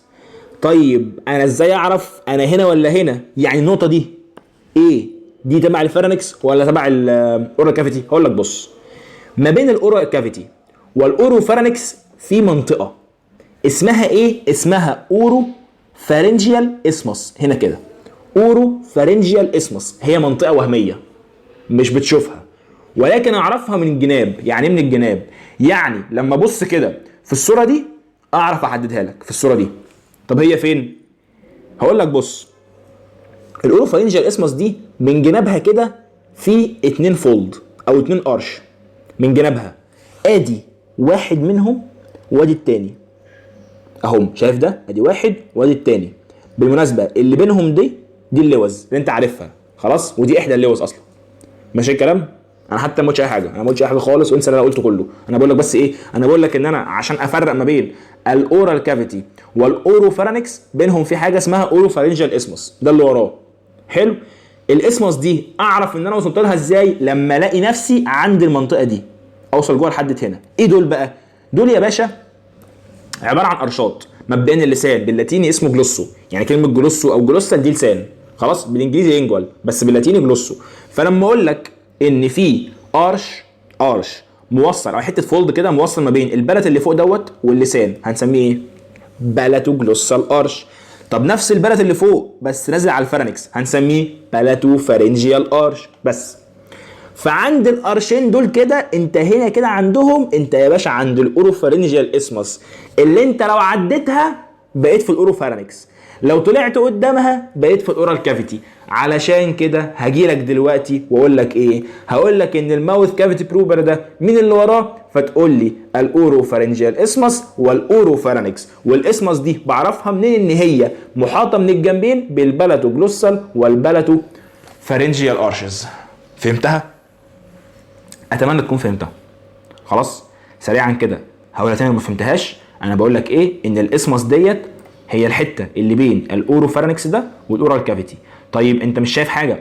لا. هعرفها منين؟ بعرفها من الجناب. من الجناب لان هي من الجناب محاطه بايه؟ بواحد قدام وواحد ورا، واحد قدام وواحد ورا. مين دول؟ دول قرشات. القرش اللي قدام بين البلت واللسان هنسميه بلاتو جلوسال قرش. طب واللي ورا بلاتو فارنجيال قرش. خلاص ماشي الكلام كده؟ قرش او فولد مش فارقه. ماشي. بس انت كده حتى الان عرفت ايه هي الباوندرز بتاعه الماوث كافيتي بروبر. خلاص، يبقى لما اجي دلوقتي اعمل لك كده اهو، الصوره دي احسن، الصوره دي حلوه. هعمل لك كده، هقول لك يا باشا قارن لي ما بين سؤالات المحترم ده، قارن لي ما بين، هو اي كلام يعني، بين الباوندرز بتاعه الفيستبيول والماوث كافيتي بروبر. هتقول لي ايه؟ والله يا باشا الفيستبيول ايه اللي بيحيط بيها انترنالي؟ هي كانت حاجتين، انترنالي واكسترنالي. انترنالي السنان واللثه، السنان واللثه، التيث والجامز. طب اكسترنالي الابر ليب واللور ليب والتشيكس، زائد فتحه كل دي الاورال فيشر، فتحه الفم. حلو. طب الماوس كافيتي بروبر اللي جوه دوت، واحده واحده وبالهداوه. ماله يا باشا؟ انا عايز ابدا اول حاجه، مين السقف بتاعك؟ الروف، البلد اللي هو هارد بلد ووراه سوفت بلد. طب من تحت اللسان بالحاجات اللي تحته اللي لسه هنقولها لما نشرح اللسان، زائد المصل اللي تحت هنا، تحت هنا تحت لسانك، مين دي؟ اهي المايلو هايويد مصل. خلاص، طيب كده عرفت الروف وعرفت الفلور. طيب عايز اعرف اللي قدام واللي ورا. اللي قدام بالنسبه للماوث كافيتي بروبر السنان بالجدر بتاعها الانفيلر ارش. خلاص. طيب من ورا، هتقول لي من ورا انت عندك اول حاجه هقابلها ورا، اول حاجه هقابلها ورا هي الاورو فارنجيال اسمس اللي هي هنا. طب هعرفها منين؟ اعرفها من الجنب، لان هي من الجنب باوندد بايه؟ باوندد بيه البالاتو جلوسال ارش والبالاتو فارنجيال ارش، بالاتو جلوسال ارش وبالاتو فارنجيال ارش. طب لو عديتها اروح ورا على الاورو فارنكس. الكلام ده في اي حاجه صعبه اعتقد؟ ولا اي حاجه.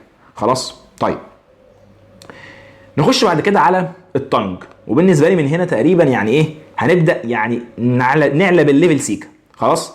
بالمناسبه انا هقول لك التنج ولحد هنا هقفل الفيديو. خلاص. بعد كده في الجزء الثاني هشرح لك البالت، لان انا مش عايز اديك تفاصيل كتير قوي فتوه مني. ماشي الكلام؟ طيب خد نفسك كده دقيقتين قبل التنج علشان الكلام هيبدا يحلو. طيب نتكلم بقى على التنج او اللسان. التنج او اللسان زي ما انت شايف كده هو عباره عن يعني مصل كبيره جدا. انت بس اللي شايفه في بقك دوت هو اخر حته من لسانك، انما لسانك فيه جدر ليه مستخبي انت مش شايفه. ماشي الكلام كده؟ طيب فاللسان في وصفه هو عباره عن ايه؟ عباره عن مصل، كتله من المسلز كده متغطيه لك من بره. انت شايف هنا كده ميوكس ممبرين. خلاص، يبقى هي عباره عن مسلز متغطيه لك كده من بره بايه؟ بميوكس ممبرين. ماشي الكلام؟ طيب برضو ايه هو تركيب او ايه هو اجزاء اللسان؟ اللسان عباره عن تب او ايبكس، طرف اللسان اسمه ده تب او الايبكس، وراها على طول في البادي، ادي تب وادي ايبكس، وراها في البادي بتاع اللسان. حلو، حلو قوي. بعد كده في عندي فنترال دورسال سيرفيس. لما تطلع لسانك انت بتشوف ايه؟ الدورسال سيرفيس. بس لما تشقلب لسانك لورا بالمنظر ده كده انت هتشوف ايه؟ هتشوف الفنترال سيرفيس. ماشي الكلام؟ يبقى ايه هي اجزاء اللسان؟ اجزاء اللسان هي عباره عن التب او الايبكس، ثم البادي، ثم الدورسال سيرفيس، ثم الفنترال سيرفيس اللي انا لما شقلب لساني اشوفه بالمنظر ده كده. خلاص. اخيرا وليس اخرا اللي احنا قلنا في الاول اللي هو ايه؟ جدر اللسان، الحته اللي هي دي كده. ماشي الكلام؟ طيب وزي ما احنا عارفين اللسان ده بيشارك في الكلام وفي البلع وفي كمان في التذوق. ماشي الكلام؟ طيب بعد كده نمسك بقى اللسان نتكلم عنه. اللسان زي ما قلنا ايبكس وبادي والكلام ده كله، بس لو جيت تركز اكتر في لسانك هتلاحظ ان لسانك ده متقسم كده لجزء موجود في بقك اهو، يعني ده anterior 2/3 موجود اورال، يعني ايه؟ في بق سيادتك. وجزء تاني موجود ورا اهو، ده عباره عن posterior 1/3 ده موجود pharyngeal. ماشي الكلام كده؟ يبقى لسانك عباره عن تلتين قدام ده موجود في بقك، وتلت خلفي ده موجود في الفارنكس. ماشي الكلام؟ بالمناسبه التلتين والتلت دول امبريولوجيكالي، يعني اما انت كنت جايين وبتتكون الاثنين دول ما جوش من نفس المصدر. ودي جمله مهمه جدا جدا جدا. ليه؟ لان معناها ان الاثنين دول ما لهمش نفس النيرف سبلاي. ما لهمش ايه؟ ما لهمش نفس النيرف سبلاي. حلو، حلو قوي. طيب انا حتى ما قلتش حاجه، انا بعرفك اجزاء اللسان. خلاص، بقول لك ان لسانك في منه تلتين اهم موجودين جوه بق سيادتك، تلت خلفي ورا. ماشي الكلام؟ التلتين دول خلاص، والتلت الخلفي ما جوش امبريولوجيكالي من نفس المصدر. دي حاجه. طيب تاني حاجه، هل في حاجز بينهم؟ هقول لك في حاجز. لو جيت تركز كده شايف الدوائر دي وراها بقى في زي خط موجود هنا كده اهو، خط موجود هنا كده، الخط ده بنسميه سالكس تيرميناليز. اسمه ايه؟ سالكس ترميناليز. ده عباره عن خط لو جيت تركز فيه فهو شكله عامل كده. الشكل ده عباره عن ايه؟ ده عباره عن في شيب بس مقلوب. الايبكس بتاعته فين؟ بصه هنا، بصه بوستيريور. ماشي الكلام كده؟ ده اسمه ايه؟ سالكس ترميناليز، بيفصل لي الانتيريور 2 ثيرد عن البوستيريور 1 ثيرد. لو جيت تركز برضو فالسالكس ترميناليز دوت في نصه كده، لو جيت تركز في نصه كده في زي حفره او فتحه. الحفره دي بنسميها ايه؟ بنسميها فورامين سيكم. بنسميها فورامين سيكم. دي لما انت كنت جنين كانت مهمه جدا جدا. ليه؟ كانت دي فتحه مين؟ الثايروجلوسال داكت. هتعرف الكلام ده اكتر بالتفصيل ان شاء الله في الامبريولوجي. ماشي الكلام؟ ده بالنسبه للكلام على لسانك. انا حتى الان ما قلتش اي حاجه، قلت لك ان هو عباره عن ايه؟ عباره عن كتله من المصل متغطي من بره بايه؟ متغطي من بره بميوكس ممبرين. حلو. بيساعدك في ايه؟ بيساعدك في التست التذوق، في الديجلوتيشن اللي هو السوالوينج اللي هو البلع، وكمان في ايه؟ في السبيتش او الكلام. ده لسانك. حلو. اللسان عباره عن ايه؟ بقسمه لجزئين. بقسمه الجزء anterior 2 third ده موجود اورالي موجود في الفم، وبوستيريور 1 third موجود في الفارنكس. طيب اجزاء اللسان نفسها عباره عن ايه؟ في عندي التب او الايبكس، ثم البادي، ثم موجود الروت اللي هو جدر اللسان في الصوره دي. خلاص، جدر اللسان هو ماسلز دي كلها. ماشي الكلام؟ طيب، وفي عندي برضو الدورسال سيرفيس اللي انت حاليا شايفه لما تطلع لسانك، وفي عندك من ورا او لما تشيل لسانك الفنترال سيرفيس. ماشي الكلام؟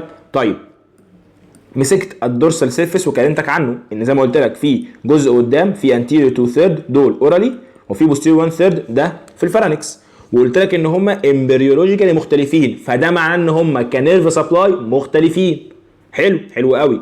بعد كده قلت لك ان اللي يفصل لي الانتيريور 2 ثيرد عن البوستيريور 1 ثيرد هو السالكس ترميناليز، وهي عباره عن في شيب مقلوب. الايبكس بتاعته وصل فين؟ بصه بوستيريور، بصه لورا.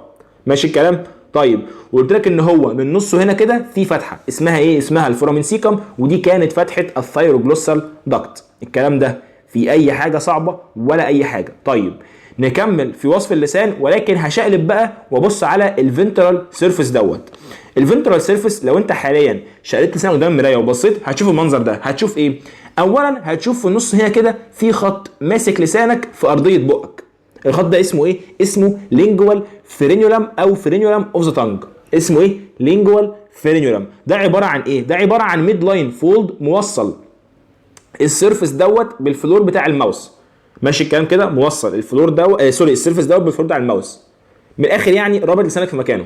حلو، حلو قوي. طيب، بعد كده هروح لاترال قوي، فلاقي في عندي خط هنا كده. ده مش خط، ده عباره عن زي نسيج مقطع كده، بنسميه فيمبريتد فولد. ويعني ايه كلمه فيمبريتد؟ يعني مقطع.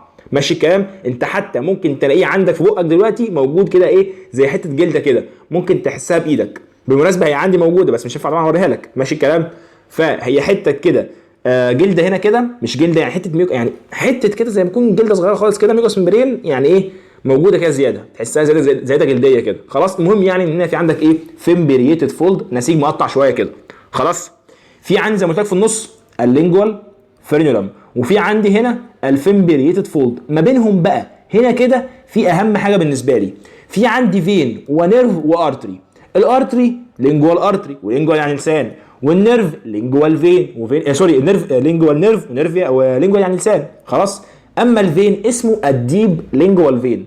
لو انت شقلبت لسانك فانت هتلاحظ ايه؟ هتلاحظ ان ظهر لك هنا كده خطين زرق، خط ازرق وخط ازرق، صح؟ ده الفين، ده الديب لينجوال فين. خلاص، بيظهر كده كخط ازرق.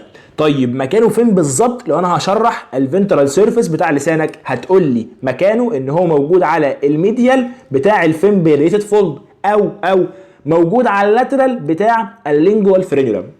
ماشي الكلام كده؟ ماشي الكلام. طيب، بالمناسبه في حته هنا كلينيكيه مهمه جدا جدا محتاج اعرفها لك.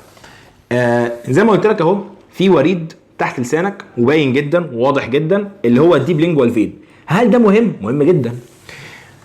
معلومه المفروض انك عارفها ان من ضمن اسرع الطرق ان ادخل بيها دواء لجسم الانسان، اول اسرع طريق هو ايه؟ الانترافينوس، الدم. تاني اسرع طريق التنفس، ان انا اخليه يستنشق حاجه اللي بدخلها على الرئه، والرئه طبعا فيها مساحات واسعه جدا للامتصاص، فيعتبر تاني اسرع طريق. ايه طريق دي؟ عارف بقى ايه اللي بينافس الرئه؟ هو ده اللي هو ايه؟ يعني السبلينجوال. يعني ايه سبلينجوال؟ تحت اللسان. تحت اللسان. لما تنزل الطوارئ ان شاء الله هتلاقي مثلا راجل عنده 70 سنه جاي لك الاستقبال بالليل وماسك قلبه بيوجعه. ساعتها ده بيكون ضغطه عالي جدا، في الحاله دي بنديله قرص تحت اللسان، بنقول له خليه تحت لسانك يا حاج، بتلاقيه في ظرف 10 دقايق او ربع ساعه ضغطه هدي. سرعه امتصاص. ماشي الكلام؟ فايه اللي حصل بقى لما هو حط القرص تحت لسانه؟ القرص امتص على طول عن طريق هذه الاورده بخاصيه الانتشار. انت عارف ثانوي الخاصيه دي خلاص؟ بس فبالتالي انا دخلت دواء للجسم بسرعه. فعلشان كده هل الديب لينجوال فين مهم كلينيكالي؟ ان انا في ادويه معينه بديها تحت اللسان. ماشي الكلام؟ بتمتص اسرع ما تبلعها اصلا. ماشي الكلام كده؟ ماشي الكلام. ده بالنسبه للفنترال سيرفيس اوف التانج. وانا كده عرفتك التانج عباره عن ايه، عرفتك الدورسال سيرفيس بتاعه عادي خالص، وان هو كان فيه السالكاس ترميناليز اللي بيفصل لي الفارنجال بارت عن الاورال بارت، الاورال 2 سيرد والفارنجال 1 سيرد. وعرفتك كمان الفنترال سيرفيس موجود في ايه، موجود في من لاترال كده خالص في عندك فيمبرييتد فولد، اما في النص فرينيولم بينهم فيه ارتري ونيرف وفين. الفين هو ايه؟ الديب لينجوال فين. خلاص. في اخر حاجه هضيفها لك في المنطقه ديت، لو جيت تركز تحت لسانك فانت هتلاحظ حاجه. هتلاحظ ايه؟ هتلاحظ ان في عندك حته كده هنا زي كوبري كده، خلاص، في كوبري كده خلاص، فولد اهو وفولد اهو، وفي زي فتحه هنا وفتحه هنا. ايه دول؟ ده كده سبلينجوال فولد، ما هو مساحه اللسان، وده سبلينجوال فولد، والاثنين دول مخرمين عليهم فتحات، عليهم خرام. ليه؟ الفولد دوت جواه السبلينجوال ساليفاري جلاند، دي غده لعابيه، بالتالي هتطلع لعاب. خلاص. فمحتاجه فتحه صرف منها اللعاب بتاعها، فتحه موجوده عليها اهي. يبقى انا عندي فيه السبلينجوال فولد خلاص اهو، عليه فتحات بتخرج منها افرازات السبلينجوال ساليفاري جلاند، هي اصلا جواه. خلاص. طيب في النص هنا بقى عندك برضو فتحات، فتحات مش فولدات، وقلنا فتحه اسمها ايه؟ اسمها بابيلا، اسمها بابيلا. اللي عندي بقى هنا دي بنسميها سبلينجوال بابيلا. خلاص. السبلينجوال بابيلا دي فتحه مين؟ دي فتحه السبمانديبولار ساليفاري جلاند. لو انت جيت تبص معايا كده في الصوره دي، ادي الصوره يا باشا اهي. فانا في عندي دلوقتي ادي الباروتيد جلاند، ادي السبلينجوال، وادي السبمانديبولار تحت عظمه المانديبول هنا كده، هنا كده. دي مين؟ السبمانديبولار. خلاص. دي السبمانديبولار. بتفتح فين في بقك بقى؟ بتمد ماسوره وتفتح تحت لسانك في النص. تفتح فين؟ تحت لسانك في النص. فلو جيت تبص معايا في هذه الصوره اهي، فانا في عندي هنا فتحه اهي وفتحه اهي. دول مين دول؟ دول فتحه السبمانديبولار داكت بتاعه السبمانديبولار ساليفاري جلاند. اسمها بقى ايه؟ سبلينجوال بابيلا، سبلينجوال بابيلا. ماشي الكلام؟ ماشي الكلام. امال جنبها سبلينجوال فولد، خلاص، بتاع مين؟ السبلينجوال ساليفاري جلاند. ما تقلقش، في محاضره بالتفصيل لكل الساليفاري جلاندز دول. خلاص. في حته كنا سيبناها، حته ايه بقى؟ في الفلور بتاع الماوث كافيتي بروبر كنت قلت لك ان انا في عندي التانج باللي تحته. ايه بقى اللي تحت التانج؟ السبلينجوال بابيلا، عرفتها؟ الفتحه اللي في النص دي سبلينجوال بابيلا، والسبلينجوال فولد. حلو الكلام. وفي عندك الديب لينجوال فين، وفي عندك الفرينولم لينجولا او فرينول او يعني الفرينولم بتاع التانج، وفي عندك الفيمبرييتد فولد، وعندك من تحت خالص هنا المايلو هايويد مصل. ماشي الكلام كده؟ ماشي الكلام. طيب ده بالنسبه لمين؟ ده بالنسبه للتانج كاناتومي. هروح بعد كده على نقطه اللوز، هوقف بس دي عشان الراجل اللي بره ده. طيب نتكلم بقى يا شباب عن اللوز. اللوز او اللي هي التونسلز هي في الحقيقه مش قاصره على اللوز اللي انت بتشوفها لما تفتح بقك بس، ده دي زي ما قلت لك احداهم. اللوز بقى لو انت ما تعرفش، فانا في عندي 4 لوز او 4 انواع من اللوز. خلاص. اللي هم ايه؟ في عندي اولا لوز موجوده على اللسان من ورا. ايه على اللسان من ورا؟ دي بنسميها لينجوال تونسل. بنسميها ايه دي كده؟ لينجوال تونسل اهي، موجوده على اللسان من ورا. اللسان من ورا كده بيحبب يعمل لينجوال تونسل. حلو قوي. طيب وفي التونسل اللي كلنا عارفينها اللي هي الموجوده هنا كده، دي اسمها ايه؟ البالاتاين تونسل. خلاص. في نوعين تانيين انت ما تعرفهمش قوي، اللي هم ايه؟ في لوز بتكون موجوده في الفارنكس. لو جيت تبص معايا في الصوره دي كده، فانت في عندك لوز بتكون موجوده هنا كده عند التيوب. ايه التيوب دي؟ انت في عندك، بص، في عندك ودان سيادتك فاتحه على زورك، ودانك فاتحه على زورك من الفارنكس هنا كده. الكلام دوت دي الاذن الداخليه، الاذن الوسطى. علشان كده يقول لك لما مثلا حد يكون مسافر ودنه بتتكتم، فعشان يعمل معادله للضغط ممكن يا اما يبلع حاجه، يا اما يمضغ لبانه، يا اما ان هو يكتم نفسه وينفخ، يعني يمسك مناخيره كده يقفلها وينفخ لجوه. فايه اللي يحصل؟ الهواء يخش من بقه يتكتم لجوه فيخش من هنا فيسمع في ودنه فيفتح الماسوره اللي هنا دي، اللي هي اسمها ايه؟ اسمها اوديتوري تيوب او اوستاكيوس تيوب. خلاص، المهم يعني ان هي بتفتح فين؟ ليها فتحه في الاذن الوسطى وفتحه هنا عندي في الفارنكس. خلاص، جنبها بقى في عندي لوز اسمها ايه؟ اسمها تيوبال تونسل. اسمها ايه؟ تيوبال تونسل. خلاص، انا كده حتى قلت لك ان في عندي لينجوال تونسل، لينجوال تونسل، في عندي بالاتاين تونسل، في عندي تيوبال تونسل، واخر حاجه ان في تونسل برضو موجوده عند اخر عند اول يعني النيزوفارنكس هنا كده، عند اول النيزوفارنكس، دي بنسميها ادينويدز. ايه؟ ادينويدز. ادينويدز دي يعني اللحميه، دي اللحميه اللي هي بتعمل خنفان لو كبرت قوي. فاهم حاجه؟ بتعمل خنفان. او ممكن اسميها فارنجايل تونسل. خلاص، فارنجايل تونسل. ماشي الكلام؟ يبقى انا عرفتك ان في عندي كام نوع من التونسل. انا في عندي 4 انواع من التونسل. في عندي اللينجوال تونسل، في عندي البالاتاين تونسل، في عندي التيوبال تونسل، وفي عندي الفارنجايل تونسل. لو انت ملاحظ فده كده منظرهم في الجسم، واحنا خرجناهم بره ان اللسان عندك لسان واحد بس، وعندك جنبه 2 بالاتاين، فوقيه 2 تيوبال، فوقيه ادينويد واحده.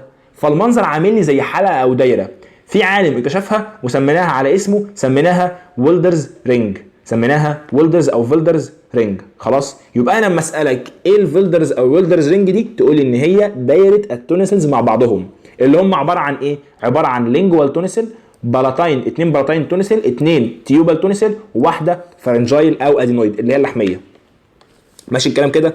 انا شرحت لك كل الكلام ده ليه؟ عشان هو اداك كلمه سواك في البحر، اداك كلمه ايه؟ قال لك ان في حاجه اسمها اللينجوال تونسل، وانت عارفها بقى حاليا، اللي هي عباره عن ايه؟ عباره عن التونسل الموجوده على اللسان من اسمها لينجوال تونسل. خلاص، ماشي الكلام؟ دي عباره عن ماس اوف ليمفويد تيشو امبيدد، يعني مزروع كده في الدورسال سيرفيس بتاع الفرنجيال بارت بتاع اللسان. يعني في الاخر، من الاخر، عباره عن ايه؟ عباره عن زي كور صغيره كده من الليمفويد تيشو مغروسه في الفرنجيال بارت دوت. ماشي الكلام؟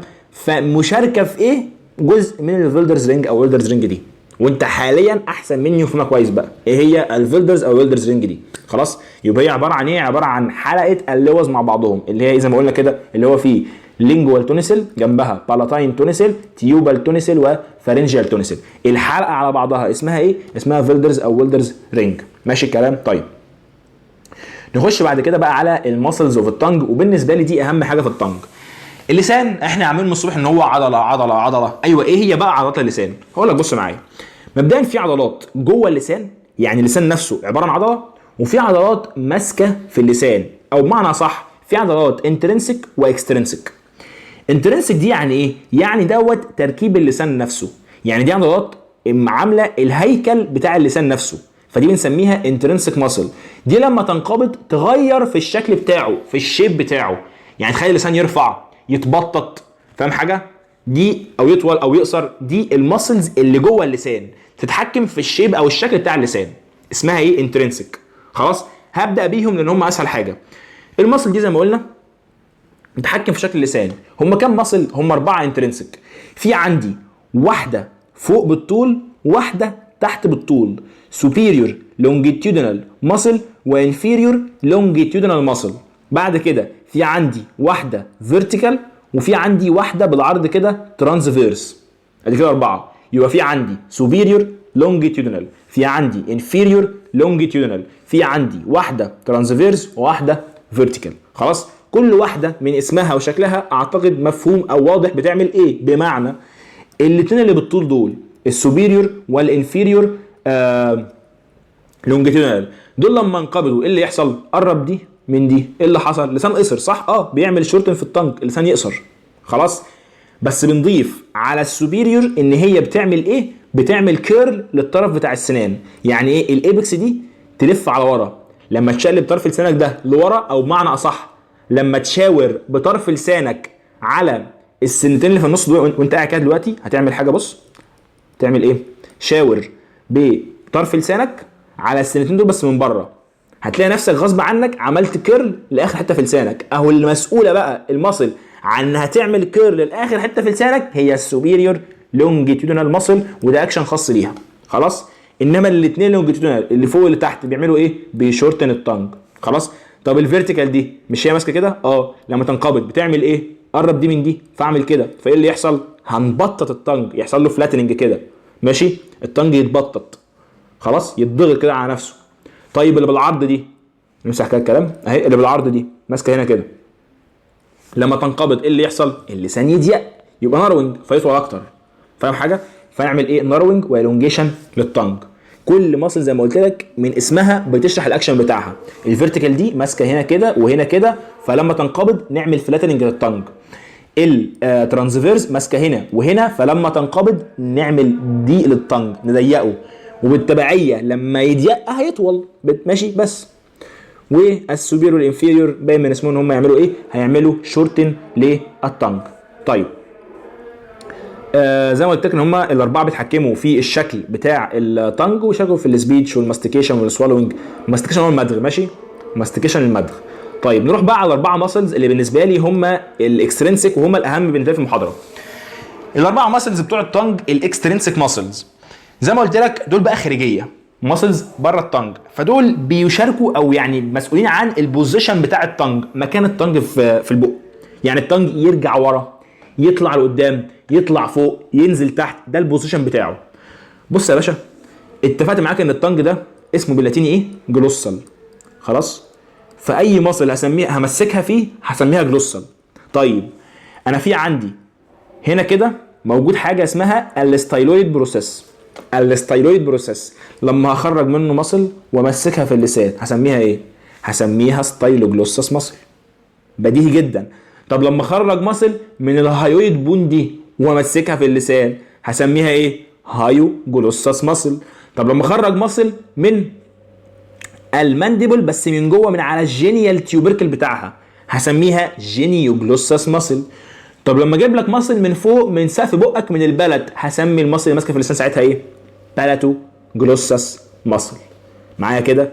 الاسامي كلها استنتاجيه بحته. خلاص. طب الاكشنز، الاكشن حسب انت عارف شكل المنطقه. يعني ايه؟ يعني انا وانت عارفين ان هنا كده الستايلويد بروسيس، فده موجود ورا، فلما اقول لك الستايلوجلوسس ماسل لما تشد اللسان على ورا انا كده عملت له ايه؟ رجعت له ورا، عملت له ريتراكشن. طب العكس، اللي ماسكه هنا دي ماسكه في الجينيال تيوبركل، الجينيوجلوسس ماسكه اهي، لما تنقبض هتشد لي اللسان ايه؟ ناحيتها قدام، فتعمل بروتروجن للسان. يعني لما تطلع لسانك لبره انت كده مشغل انهي ماسل؟ انت كده بالنسبه لي مشغل الجينيوجلوسس ماسل. خلاص. طيب الهايوجلوسس لو انت ملاحظ دي موجوده تحت شويه فتعمل ايه؟ ديبريشن للتانج، اما البالاتو جاي من فوق فترفع على فوق تعمل ايه؟ اليفيشن للتانج. هنمسك كل ماسل نعرف اوريجين، انسيرشن، اكشن، نيرف سبلاي. هبدا باول ماسل معايا وهي الارخم، يعني الجينيوجلوسس ماسل. بص بقى، زي ما قلت لك الماسل دي شكلها اهي، فهي الماسل المثلثه دي. خلاص اهي ماسل مثلثه اسمها ايه؟ جينيوجلوسس ماسل، تريانجولار ماسل. حلو. اوريجين بتاعها فين؟ هقول لك بص معايا كده على المانديبل بس من جوه، من جوه من هنا كده. في عندي فوق سوبيريور او ابر جينيال تيوبركل وانفيريور جينيال تيوبركل. انا عايز الابر دوت، الابر دوت هو اللي ممسك لي الماسل دي الجينيوجلوسس، ماليش دعوه باللور، ده ماسل ثانيه خالص، ماشي؟ انا عايز الابر، يبقى الابر هو اللي ماسك منه مين؟ ماسك منه الجينيوجلوسس ماسل. طب وهتعمل انسيرشن فين؟ هي جايه من تحت اهي، فهتعمل انسيرشن في اللسان من تحت بس، في الهول لور سيرفيس اوف التانج. حلو، حلو قوي لحد هنا تمام. الاكشن بقى وده بالنسبه لي لب الموضوع. بص يا باشا، انت عارف بس الاول ان كل ماسل انا بقولها في لسانك دلوقتي هي في منها رايت وليفت. خلاص. طيب يعني معنى كده ان في، لو فرضنا ده كده لسانك، ده كده لسانك اهو، ففي عندك ادي رايت وادي ليفت، احنا كده باصين على الساك من فوق، ففي عندي رايت جينيوجلوسس ماسكه هنا وفي ليفت ماسكه هنا. خلاص. الطبيعي لو انت شخص سليم فالاتنين ماسلز شغالين مع بعض والاتنين بيزقوا اللسان لبره، فلسانك يطلع كله بره مره واحده كده، قطعه واحده. خلاص. طيب افرض شخص ما عنده مشكله في العصب اللي بيغذي الماسل دي وهو الهايبوجلوسال نيرف، وده نيرف، ده الكرينيا نيرف رقم 12 بالمناسبه، الكرينيا رقم 12 الهايبوجلوسال دوت. خلاص. عنده مشكله فيه، والسؤال ده جه تقريبا في امتحان 43. ايه بقى الحوار دوت؟ بص يا باشا، الطبيعي زي ما قلت لك ان لسانك بيتحرك مع بعضه، يعني المصل دي اللي ناحيه الرايت واللي ناحيه الليفت الاتنين بيزقوا اللسان لقدام مع بعض. خلاص؟ طيب فلنفترض مثلا يعني ان اللي ناحيه الليفت ديت الهايبوجلوسال، ناحيه الليفت هنا اتضرب، حصل له مشكله، اتقطع في عمليه جراحيه، اتقطع، مشكله اهي. ساعتها العضله اللي ناحيه الشمال مش هتشتغل. طب ده معناه ايه؟ ان اكشن اليمين هيظهر لي. مش فاهم حاجه. ما انا زي ما كنت بقول لك في اللوكوموتور سيستم، ان انت لو عندك دراعك اهو، في هنا الفليكسورز وهنا الاكستنسورز، دي شغاله 50 ودي شغاله 50، فدراعك باين متوازن في النص. لو واحده فيهم اتضربت تاثير ال 50 دي هيظهر، فتلاقي الدراع حصل له هنا، الكف حصل له فليكشن. نفس الفكره، انا بقول لك ان دي شغاله 50 دي شغاله 50، فال 50 دول اتضربوا، فايه اللي يحصل هنا؟ تاثير ال 50 دي يظهر. هيظهر بقى ازاي؟ من الاخر يعني اللسان هيتعوج في ناحيه. هل هيتعوج يمين ولا شمال؟ دي بقى نقطه بتكلم فيها. لو جيت تركز هرسم بقى على نظافه كده. فانت في عندك هنا كده ادي اللسان زي ما قلت لك، وادي اهو عندك الرايت وادي الليفت، وقلت لك الليفت دوت هو اللي اتضرب. ساعتها الرايت دوت هو بيزق في الاتجاه ده كده، فتلاقي لسان المريض اتعوج في الاتجاه ده. طب ده انهي اتجاه؟ ده الشمال، يعني دي الناحيه المصابه. يعني لو شخص عنده مشكله ما في العصب ناحيه الشمال اللي هو الهايبوجلوسال، لسانه يتعوج فين؟ ناحيه الشمال، ناحيه الناحيه المصابه. طب ليه؟ لان الماسلز بتزق في الاتجاه ده كده، بيزقوا عكس بعض، فالزقه دي نتيجتها ان اللسان يتشد لقدام، يطلع لقدام. طب افرض، فلنفترض اليمين هي اللي اتضربت، ادي يا عم اهو رايت وليفت، ضربت لك اليمين، المفروض دي كانت بتزق كده، لا ضربناها خالص، بقت الزقه دي تظهر لي اكتر، فاللسان يحصل له ايه؟ يتعوج كده بالمنظر ده كده اهو. دي الليفت اهي، ليه؟ تاثير الليفت ظهر لي اكتر دلوقتي. فهمت حاجه؟ يبقى عايز منك كلمه واحده، لما شخص يتضرب له الهايبوجلوسال نيرف الرايت او الليفت مش فارقه، اللسان بيتعوج على انهي سايد؟ السايد السليم ولا السايد المصاب؟ نمثلها ادي شخص اهو، انت ضربته دلوقتي الرايت، اتضرب، يعني انا الناحيه المصابه فين؟ ناحيه الرايت، يبقى اللسان اتعوج في الاخر فين؟ ناحيه الرايت، يعني ناحيه البارالايزد سايد، الناحيه المشلوله. ليه؟ عشان الناحيه السليمه زقت راحت لناحيتها، بتزق ناحيتها، فاللسان اتعوج ناحيتها، الناحيه اللي المصابه يعني. خلاص؟ فهمتها ولا ما فهمتهاش؟ اتمنى تكون فهمتها، ولو ما فهمتهاش ممكن تبعت لي عادي ومعاك لحد ما تفهم. خلاص؟ طيب ده بالنسبه لجزئيه مين؟ لجزئيه الجينيوجلوسس ماسل، دي بالنسبه لي اهم حاجه. عشان كده بقول لك اهو التو ماسلز بيزقوا اللسان قدام، اما واحده فيهم لو اشتغلت لا تعكسوا الناحيه الثانيه. خلاص؟ يعني ناحيه الرايت زي ما قلنا، ناحيه الرايت دي بتزق في الاتجاه ده، ناحيه الليفت بتزق في الاتجاه ده. خلاص؟ بس الاثنين مع بعض هيلاشوا بعض، فاللسان يطلع قدام كده، اللسان ساعتها يتحرك لقدام كقطعه واحده. ده الاثنين شغالين كويس. طب لو ضربت لك الرايت دي ايه اللي يحصل؟ تاثير الليفت يظهر، اضرب دي تاثير الليفت يظهر، فايه اللي يحصل؟ اروح في الاتجاه ده كده. طب تعالى نعكس اهو، هضرب لك الليفت، يبقى الرايت تاثيرها اللي يظهر، فاروح الناحيه دي، ناحيه الليفت المصابه. فهمت قصدي؟ بس طيب نيجي على مصل بعد كده، وهي الهايو جلوسس ماسل. من اسمها هي ماسكه هنا في الهايويد بون. ماسكه فين فيها بالظبط؟ هخرجها لك بره العظمه، هتبص عليها، هي عباره عن بادي، وليها هنا كده حاجه اسمها جريتر هورن وهنا ليسر هورن. انا عايز الجريتر والبادي. الجريتر والبادي دول بيدوا اوريجين لمين؟ بيدوا اوريجين للهايو جلوسس ماسل. خلاص؟ يبقى هي خارجه من الجريتر هورن والبادي بتاع الهايويد بون. حلو؟ بتعمل انسيشن فين؟ في التنج من ورا من هنا كده، البوستيرور هاف بتاع التنج. لما تنقبض تعمل ايه؟ هي جايه من تحت، فهتنزل التنج لتحت تعمل ديبريشن. ايه النيرف اللي بيغذي؟ هايبوجلوسال، وده نفس النيرف اللي قلناه فوق. طيب نيجي على ماسل ثانيه، الستايلوجلوسس ماسل. زي ما قلت لك هي ماسكه هنا فين؟ في الستايلويد بروسيس، وبعد كده على جنب اللسان، جنب اللسان. خلاص؟ السايد اوف التنج. طب دي تعمل ايه؟ دي جايه من ورا، فتشد اللسان على ورا. تعمل ايه يعني من الاخر؟ ريتراكشن، او يعني باكورد لمين؟ للسان. خلاص؟ هيدرول التنج ابورد وباكورد، يعني من الاخر ريتراكشن، تشده لورا. ماشي الكلام؟ طيب فاضل لي اخر ماسل وهي البلاتوجلوسس. المفروض ان هي مشروح مع البلد، بس اقولها لك برده دلوقتي. قلت لي ماسل اسمها ايه؟ بلاتوجلوسس. قلت لي ايه؟ بلاتو جلوسس. انا سمعتها فين دي قبل كده؟ فاكر الجدع اللي افتكر سمعتها فين؟ فاكر لما قلت لك ان حدانا هنا اوروفارينجال اسمس؟ تقول لي اه. قلت لك من الجنب ليها فيه بلاتو جلوسال ارش وبلاتو فارنجال ارش. او الارش ده عباره عن فولد كده او ارش بيكون جواه الماسل اللي باسمه. يعني البلاتو جلوسال ارش دوت جواه البلاتو جلوساس ماسل، والبلاتو فارنجال ارش جواه بلاتو فارنجال ماسل. دول المفروض انهم مشروحين في الجزء الثاني مع البلد، بس انا هقول لك منهم دلوقتي البلاتو جلوسال عشان خلصنا اللسان كله. زي ما قلت لك البلاتو جلوسال فولد دوت هو الفولد اللي قدام اللي جواه بلاتو جلوسياس ماسل. خلاص ماشي الكلام. ودي ماسكه في جناب الطنج من ورا. كل اللي في هدفها هتعمل ايه؟ تسحب الطنج بتاعي لفوق.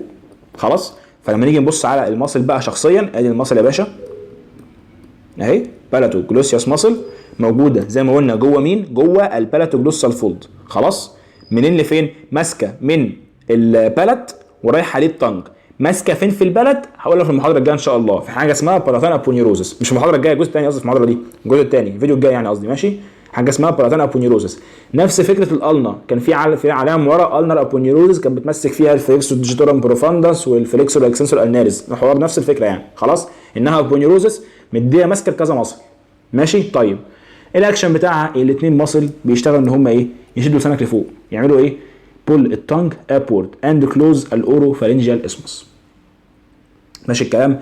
النيرف سبلاي بتاعها، ودي بقى النقطه المهمه جدا بالنسبه لي، مش الكرينيال روت اوف اكسسوري. يعني النقطه عليها خلاف، ولكن بص هقول لك حاجه لازم اقولها لك. بص يا باشا، انت في عندك دلوقتي الكرينيال نيرف رقم 11. انا عايز الصوره بتاعتها بس. في عندك الكرينيال نيرف رقم 11. حلو. النيرف دوت اهي الصوره اهي، اسمه ايه؟ اسمه اكسسوري نيرف. في منه جزء بيخرج كرينيال من المخ، وجزء بيخرج من الحبل الشوكي. يعني في سباينال روت اوف اكسسوري وكرينيال روت اوف اكسسوري. حلو. انا عايز الكرينيال دوت. الكرينيال دوت بعد اما بيخرج من هنا كده مع اخوه السباينال ويفترقوا عن بعض، الكرينيال ده بيكمل مع الفيجاس اللي جاي من هنا. الفيجاس دوت ده الكرينيال رقم 10. انا بتكلم دلوقتي في الكرينيال رقم 11 اللي هو مين؟ اللي هو الاكسسوري، عباره عن سباينال وكرينيال. خلاص ماشي الكلام. الكرينيال بتاعه بعد ما خرج من هنا وافترق عن السباينال بتاعه بيكمل هنا مع نيرف تاني خالص. يعني ال11 كمل مع ال10 اللي هو مين؟ اللي هو الفيجاس. ال10 دوت بيمشي هنا كده، وبعد كده يخش في حاجه اسمها الفارنجيال بليكسس. فارنجيال بليكسس. بعد كده البليكسس دي بيخرج منها برانش يروح يغذي البلاتوجلوسياس ماسل. خلاص. طب ايه العلاقه دلوقتي؟ العلاقه ان في كتب او في اقاويل تقول ان الكرينيال روت اوف الاكسسوري ده عشان انضم هنا هو شارك لي في النيرف سبلاي بتاع البلاتوجلوسياس، وعلى هذا الاساس مكتوب لك عندك هنا في الداتا ان النيرف سبلاي هو الكرينيال روت اوف اكسسوري نيرف. اهو بالمنظر ده كده مكتوب لك النيرف سبلاي هو مين؟ الكرينيال روت اوف اكسسوري. بس اخر تحديث نزل للداتا وعلى كلام دكاتره القسم ان لو جت في الامتحان ما نعملهاش كده. امال هم ما اعترفوش بالجزء اللي مشارك ده. امال هم قالوا ايه؟ هم قالوا ان مش في عندي فيجاس. الفيجاس دوت هو اللي دخل وعمل هنا كده البليكسس. هو الفيجاس ده اللي مشي وعمل البليكسس ثم خرج منها برانش غذى البلاتوجلوسياس ماسل. اذا هي واخده منين؟ واخده من الفيجاس. منين؟ من الفيجاس عن طريق البليكسس بتاعته. خلاص ماشي الكلام. فهي خارجه منين؟ خارجه من الفارنجيال برانش اوف فيجاس. من الفارنجيال برانش اوف فيجاس اللي جاي منين برضو؟ اللي جاي من الفارنجيال بليكسس. خلاص. يعني الفيجاس عمل بليكسس خرج منها برانش اسمه الفارنجيال برانش اوف فيجاس. ماشي الكلام كده. ده هو اللي غذى مين؟ ده هو اللي غذى البلاتوجلوسياس ماسل. علشان كده بديك سؤال ام سي كيو، all of the following muscle او all muscles of the tongue بتاخد منين؟ بتاخد من الهايو جلوسال نيرف ما عدا بلاتوجلوسياس ماسل. بتاخد منين؟ من الفارنجيال برانش اوف فيجاس، مش من الكرينيال روت اوف اكسسوري.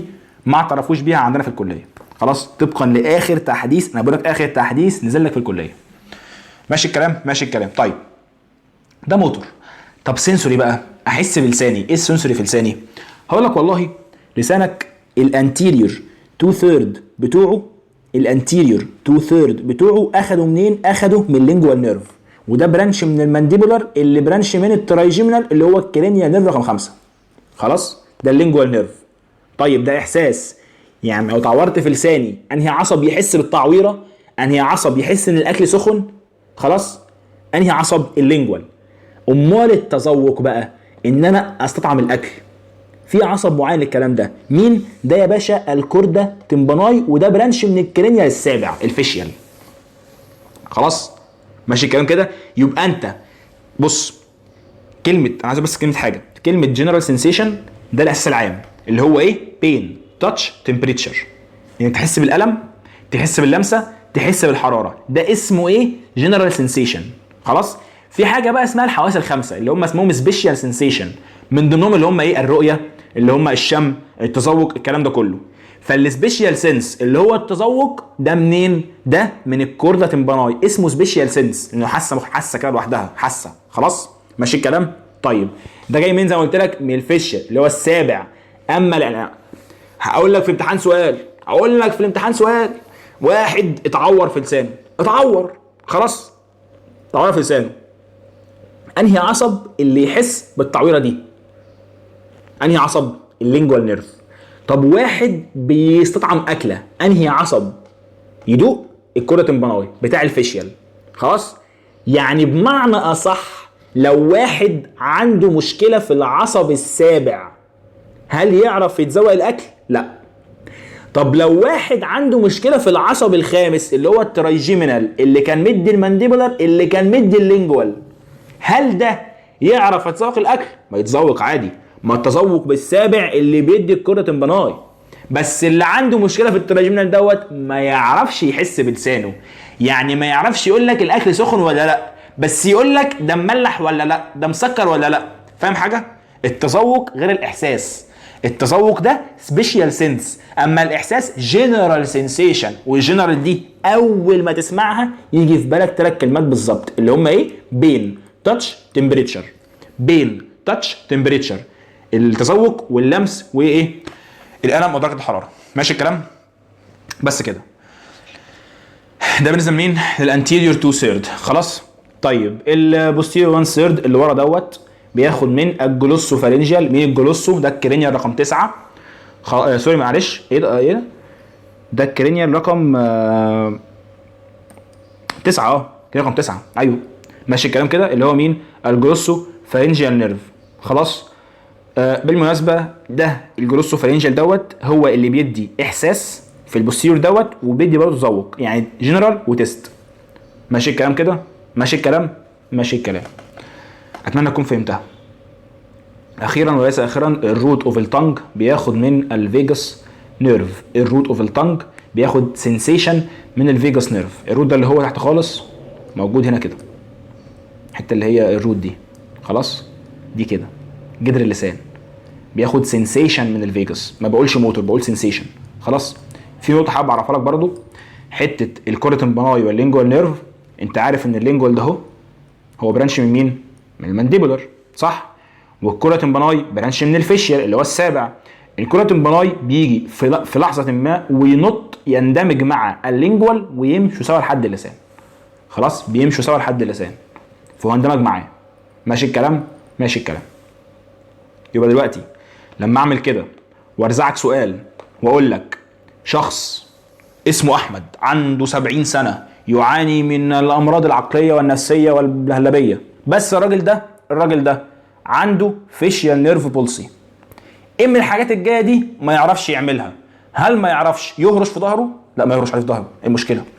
هل ما يعرفش يذوق الاكل؟ هل ما يعرفش يحس بسخونه الاكل؟ هل ما يعرفش يقول احمد؟ لا، ما يعرفش يحس ما يعرفش يذوق الاكل. خلاص. ليه؟ التذوق دوت الكوردا تمباناي ده النيرف السابع، الفيشيال نيرف، فده عنده فيه مشكله. انما هو النيرف الخامس عنده شغال عادي، فممكن يحس بسخونه الاكل. خلاص، ويعرف عادي يهرش ويعرف يقول احمد. ماشي الكلام كده؟ ماشي الكلام. طيب اتمنى تكون الحته دي انت فهمتها معايا كويس. طيب يعني دوبك كده خلاص اهو. هتكلم على دلوقتي الارتيريال سبلاي والفينوس درينج والليمفاتيك بتاع اللسان.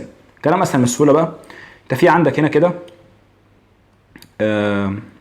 بسم الله، في عندك اكسترنال كاروتيد ارتري. هات الصوره دي احسن اهو. اكسترنال كاروتيد ارتري هيطلع اللينجوال ارتري اللي هو ده. اللينجوال ده هيبعت ارتري يمشي على اللسان من ورا، فده هنسميه الدورسال لينجوال عشان مشي على اللسان من ورا. وهيبعت واحد يمشي كده من تحت اللسان عشان يروح لقدام، مشي على عمق، ده الديب. تاني، ادي الاكسترنال كاروتيد ارتري بعت لك لينجوال ارتري. اللينجوال دوت بعت برانشين، واحد كمل على الدورسم بتاع التانج فسميناه الدورسال لينجوال برانش، واحد مشي كده قاعد يحفر في العمق لحد ما وصل للسان من قدام، فده اسمه الديب لينجوال. بس ده ارتيريا سبلاي، ده خلصناه اهو. تعال نبص على التكست عشان تصدقني اهو يا باشا. باخد منين؟ باخد من اللينجوال ارتري. اللي جاي منين؟ من الاكسترنال كاروتيد ارتري. خلاص، اداني برانشين، واحد على الدورسال ده مشي على البوستيريور بتاع التانج، وواحد ديب كمل عشان يروح فين؟ على التانج من قدام. خلاص. طيب الفينس درينج زي ما جيت زي ما همشي.